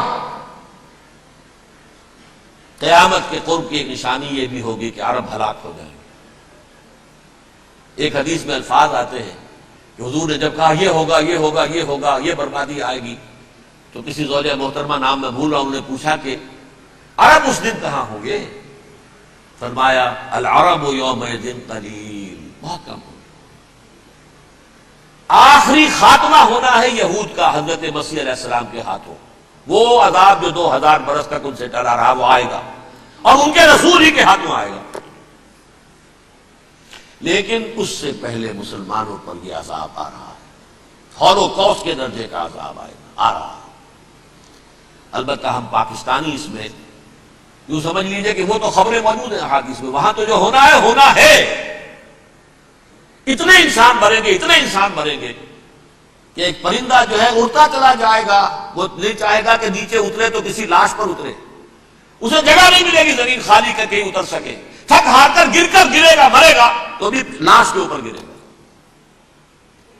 یہ الفاظ ہیں صلی اللہ علیہ وسلم۔ المرحمۃ العظمیٰ المرحمۃ الکبریٰ، یہ لاسٹ کروسیڈ، ٹرمپٹ اخبار نے، میں اس کا فوٹو اسٹیٹ بھی کبھی آپ کو دکھا دوں، ویسے میرے ساتھ ہے وہ رسالہ ٹرمپٹ، دی لاسٹ کروسیڈ، اس کی تیاری ہو رہی ہے۔ وہ المرحمۃ العظمیٰ اور مرحمۃ الکبریٰ جو ہے وہ آنے والی ہے۔ ابن ماجہ میں کبریٰ کہا ہے، اکبر کا مؤنث کبریٰ، مرحمہ کبریٰ سب سے بڑی جنگ، اور مرحمہ عظمیٰ سب سے عظیم جنگ، یہ ہوگی اور بہت جلد ہوگی۔ اب آخری بات یہ عرض کر رہا ہوں، کریں کیا؟ کچھ کریں بھی کہ نہیں؟ پہلا کام تو یہ ہے کہ اصل زندگی آخرت کی زندگی ہے۔ دنیا میں تباہی بربادی آ بھی جائے، آخرت بچ جائے، پہلا کام یہ ہے کہ ہر شخص توبہ کرے، لیکن توبہ توبۃ نصوح، توبہ کی تشبیہ نہیں، آیہ کریمہ کا ختم نہیں، لاکھ مرتبہ لا الہ الا انت سبحانک انی کنت، اس سے کچھ نہیں۔ توبہ یہ ہے اپنی معاش کے اندر جھانکیے، اپنی معاشرت میں جھانکیے، جہاں جہاں اسلام کے خلاف کچھ نظر آئے پھینک دیجیے، نکال کر کاٹ دیجیے، بے پردگی ہے نکالیے، آپ کی کمائی میں کوئی حرام کا عنصر ہے ختم کیجیے، توبہ کیجیے، ابھی کیجیے، عملی توبہ۔ فرائض کی ادائیگی میں کوتاہی ہو رہی ہے، ابھی شروع کیجیے۔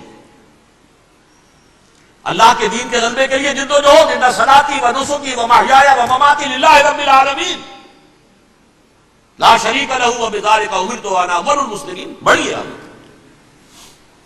اگر میرے اور آپ کے کیے کچھ نہ ہوا تب بھی کم سے کم میری اور آپ کی آخرت تو بچ جائے گی، عاقبت تو بن جائے گی.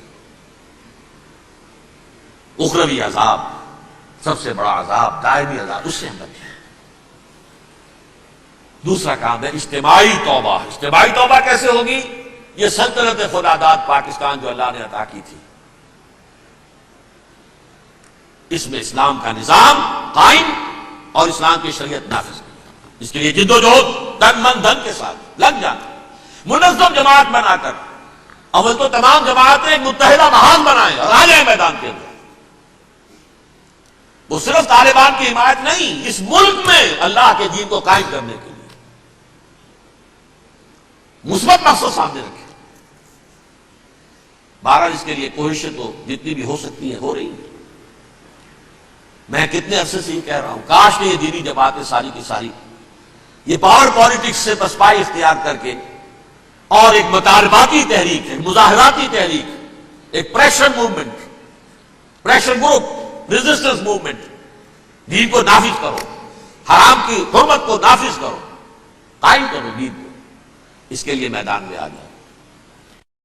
ویسے میرا ایک مضمون چھپا تھا، شاید آپ نے بھی دیکھا ہو، کہ یہ اس جو بھی ہوا ہے حادثہ اور جو اب افغانستان پر ہونے والا ہے، اس کی وجہ سے جو بہت بڑا شر تھا اس میں سے خیر نکل آیا ہے. ہمارے ملک میں پولرائزیشن ہو رہی ہے بالعموم، سیکولر ذہن ایک طرف، مذہبی ذہن ایک طرف. نمبر 3، یہ نوٹ کر لیجئے، پاکستان کی ایک ڈیسٹنی ہے، ایک تقدیر ہے، ایک تقدیر مبرم ہے.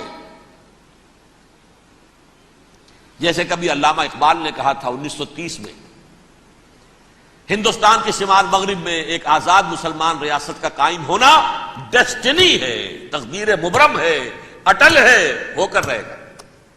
17 سال پہلے ایک شخص کہہ رہا ہے، جا میری نگاہ تیز چیر گئی دل وجود.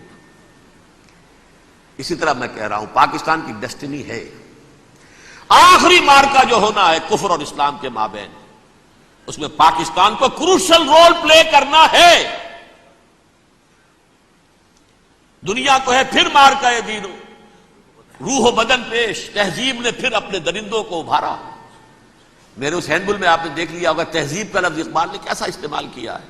آج ساری دہائی تہذیب کی دے رہا ہے، بش بھی، بلیر بھی. Our civilization has been threatened. Civilization. کیا تمہاری تہذیب ہے؟ ہومو سیکسولیٹی تمہاری تہذیب ہے. تمہاری تہذیب یہ ہے کہ بل کلنٹن نے کہا تھا پچھلے سال نیو ایئرز ڈے پر اپنے پیغام میں، ان قریب امریکن قوم کی اکثریت حرامزادوں پر مشتمل ہوگی. یہ تہذیب ہے تمہاری. Born out of any wedlock, بچے بغیر کسی شادی نکاح کے پیدا ہو رہے ہیں. ون پیرنٹ فیملی رہ گئی ہے. بیڑا غرق تمہارا ہو چکا ہے. ٹیکنالوجی تمہیں سہارا دے کر کھڑی ہوئی ہے. جیسے حضرت سلیمان کی موت واقع ہو گئی تھی، وہ عصا کے بل پر کھڑے تھے. تہذیب مر چکی ہے. یہ تہذیب، تمہاری تہذیب اپنے خنجر سے آپ ہی خودکشی کرے گی اور کر چکی ہے. تہذیب تو مر چکی ہے. فیملی سسٹم برباد ہو چکا ہے. وہ تہذیب ہے. ہاں ٹیکنالوجی تمہیں لے کر کھڑی ہے. اس ٹیکنالوجی کا لفظ اقبال نے استعمال کیا، مشین. دنیا کو ہے پھر مار کا روح و بدن پیش، تہذیب نے پھر اپنے درندوں کو ابھارا. اللہ کو پامر دیے مومن پہ بھروسہ، ابلیس کو یورپ کی مشینوں کا سہارا. وہ ٹیکنالوجی ہے. لہذا پاکستان، جیسا کہ میں نے کہا 9 مہینے پہلے اللہ نے پیدا کیا پاکستان کو اور اتارا ہے لیلۃ القدر میں. یہ نازل ہوا ہے. انا انزلناہ فی لیلۃ القدر، فی لیلۃ القدر. قرآن نازل ہوا سے پاکستان نازل ہوا. البتہ یہ کہ ہمیں اس میں جو ہمیں ایٹمی صلاحیت حاصل ہے، اس کی ہر قیمت پر اس کا تحفظ کرنا. خدا کے لیے مشرف صاحب، کہیں ایسا نہ ہو جائے کہ نیکسٹ دھمکی جب یہ آئے کہ اگر اپنی ایٹمی صلاحیت ختم نہیں کرتے ہو تو تم ہمارے دشمن ہو. اب کیا کریں گے آپ؟ اس وقت بھی تو یہی بات آئی ہے نا. کوئی درمیانی شکل نہیں، یا ہمارا ساتھ دو یا دشمن ہو. اور آپ کہاں گئے؟ جی حاضر، ساتھ، پوری طرح ساتھ. غیرت کا جنازہ نکال دیا، حمیت کا جنازہ نکال دیا، عدل اور انصاف کے مسلمہ تقاضے پامال. جرم کا ثبوت کہیں ہے نہیں.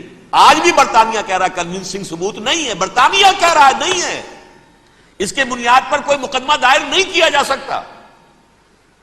اور پرویز مشرف صاحب کو پتہ نہیں کیا دکھایا ہے انہوں نے کہ وہ تو واقعتاً جو ہے قابل اطمینان ہے. ایسا ہی قابل اطمینان مواد دنیا میں شائع کیوں نہیں کر دیتے؟ طالبان تو خود کہہ چکے ہیں بہت پہلے کہ ہمارے سامنے پیش کر ہم مقدمہ چلائیں گے، بلکہ یہاں بھی کہہ دیا تھا حوالے بھی کر دیں گے، لیکن سب ثبوت تو لاؤ ہمارے سامنے. یہ تو وہ اسرائیل کی سازش، اور ان پر یہ آیا ہے اب. لیکن آخری جنگ جو ہے الملحمۃ العظمیٰ وہ مڈل ایسٹ ہی میں ہوگی، وہ وہی ہوگی. ہرمگیڈون، آرمگیڈون، وہ وہی ہونی ہے، اور بڑی عظیم جنگ ہونی ہے. لیکن پاکستان کو اس میں رول پلے کرنا ہے. حضور نے فرمایا ایک مشرقی ملک سے فوجیں جائیں گی جو حضرت مہدی کی حکومت قائم کریں گی عرب میں، اور خراسان سے سیاہ علم لے کر فوجیں نکلیں گی جو حضرت مسیح کے ساتھ کھڑے ہوں گی اور یروشلم واپس لیں گی. یروشلم پہلے کھویا عربوں نے 1099 عیسوی میں کھویا، اور 1187 میں 88 برس بعد عرب نہیں واپس لے سکے، کردوں نے لیا، صلاح الدین ایوبی نے لیا. اب 1967 میں پھر عربوں نے کھویا، واپس نہیں لے سکتے عرب. واپس لیں گے خراسان سے چلنے والے جھنڈے. افغانستان اس کا ہارٹ ہے، ہارٹ آف خراسان. حضور کے زمانے میں جو ملک بڑا خراسان تھا اس کا دل یہ ہے. پاکستان کا بھی ایک حصہ اس کا حصہ ہے، مالاکنڈ ڈویژن، یہ اس خراسان کا حصہ ہے. ایران کا بھی ایک علاقہ اس کا حصہ ہے، خراسان کے نام سے صوبہ ہے ایک شمال مشرقی کونے پر، وہ بھی اس کا حصہ ہے. اور یہ جو ریاستیں ہیں، جو ٹرک ریاستیں جو آزاد، یہ بھی اس کا حصہ تھے. یہ ایک ملک تھا خراسان عظیم، خراسان بزرگ کہتے ہیں ایرانی اس کو، the greater Khorasan of the days of the prophet صلی اللہ علیہ وسلم.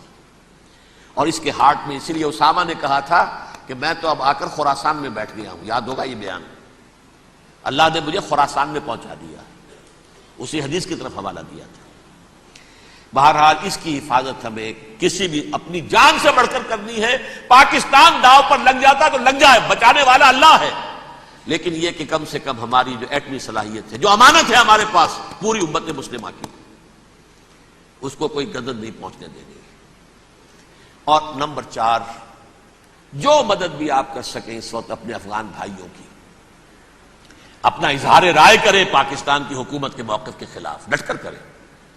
سرکاری سطح پر انہوں نے ریلیز نکال دی ہے، آپ عوامی سطح پر آئیں، میدان میں آئیں، اظہار تو کریں، بولے تو صحیح.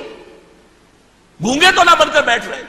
گونگے بن کر بیٹھے رہیں گے تو آپ شریک ہوں گے حکومت کے ان تمام کاموں کے اندر، آپ کی شمولیت سمجھی جائے گی، ابیٹمنٹ ہوگی آپ کی. آئیں تاکہ اپنا اختلاف ظاہر کریں، لاؤڈلی کریں، جو آئے آئے، ہر کے بعد آباد. بس اسی پر میں اپنی گفتگو کا اختتام کر رہا ہوں.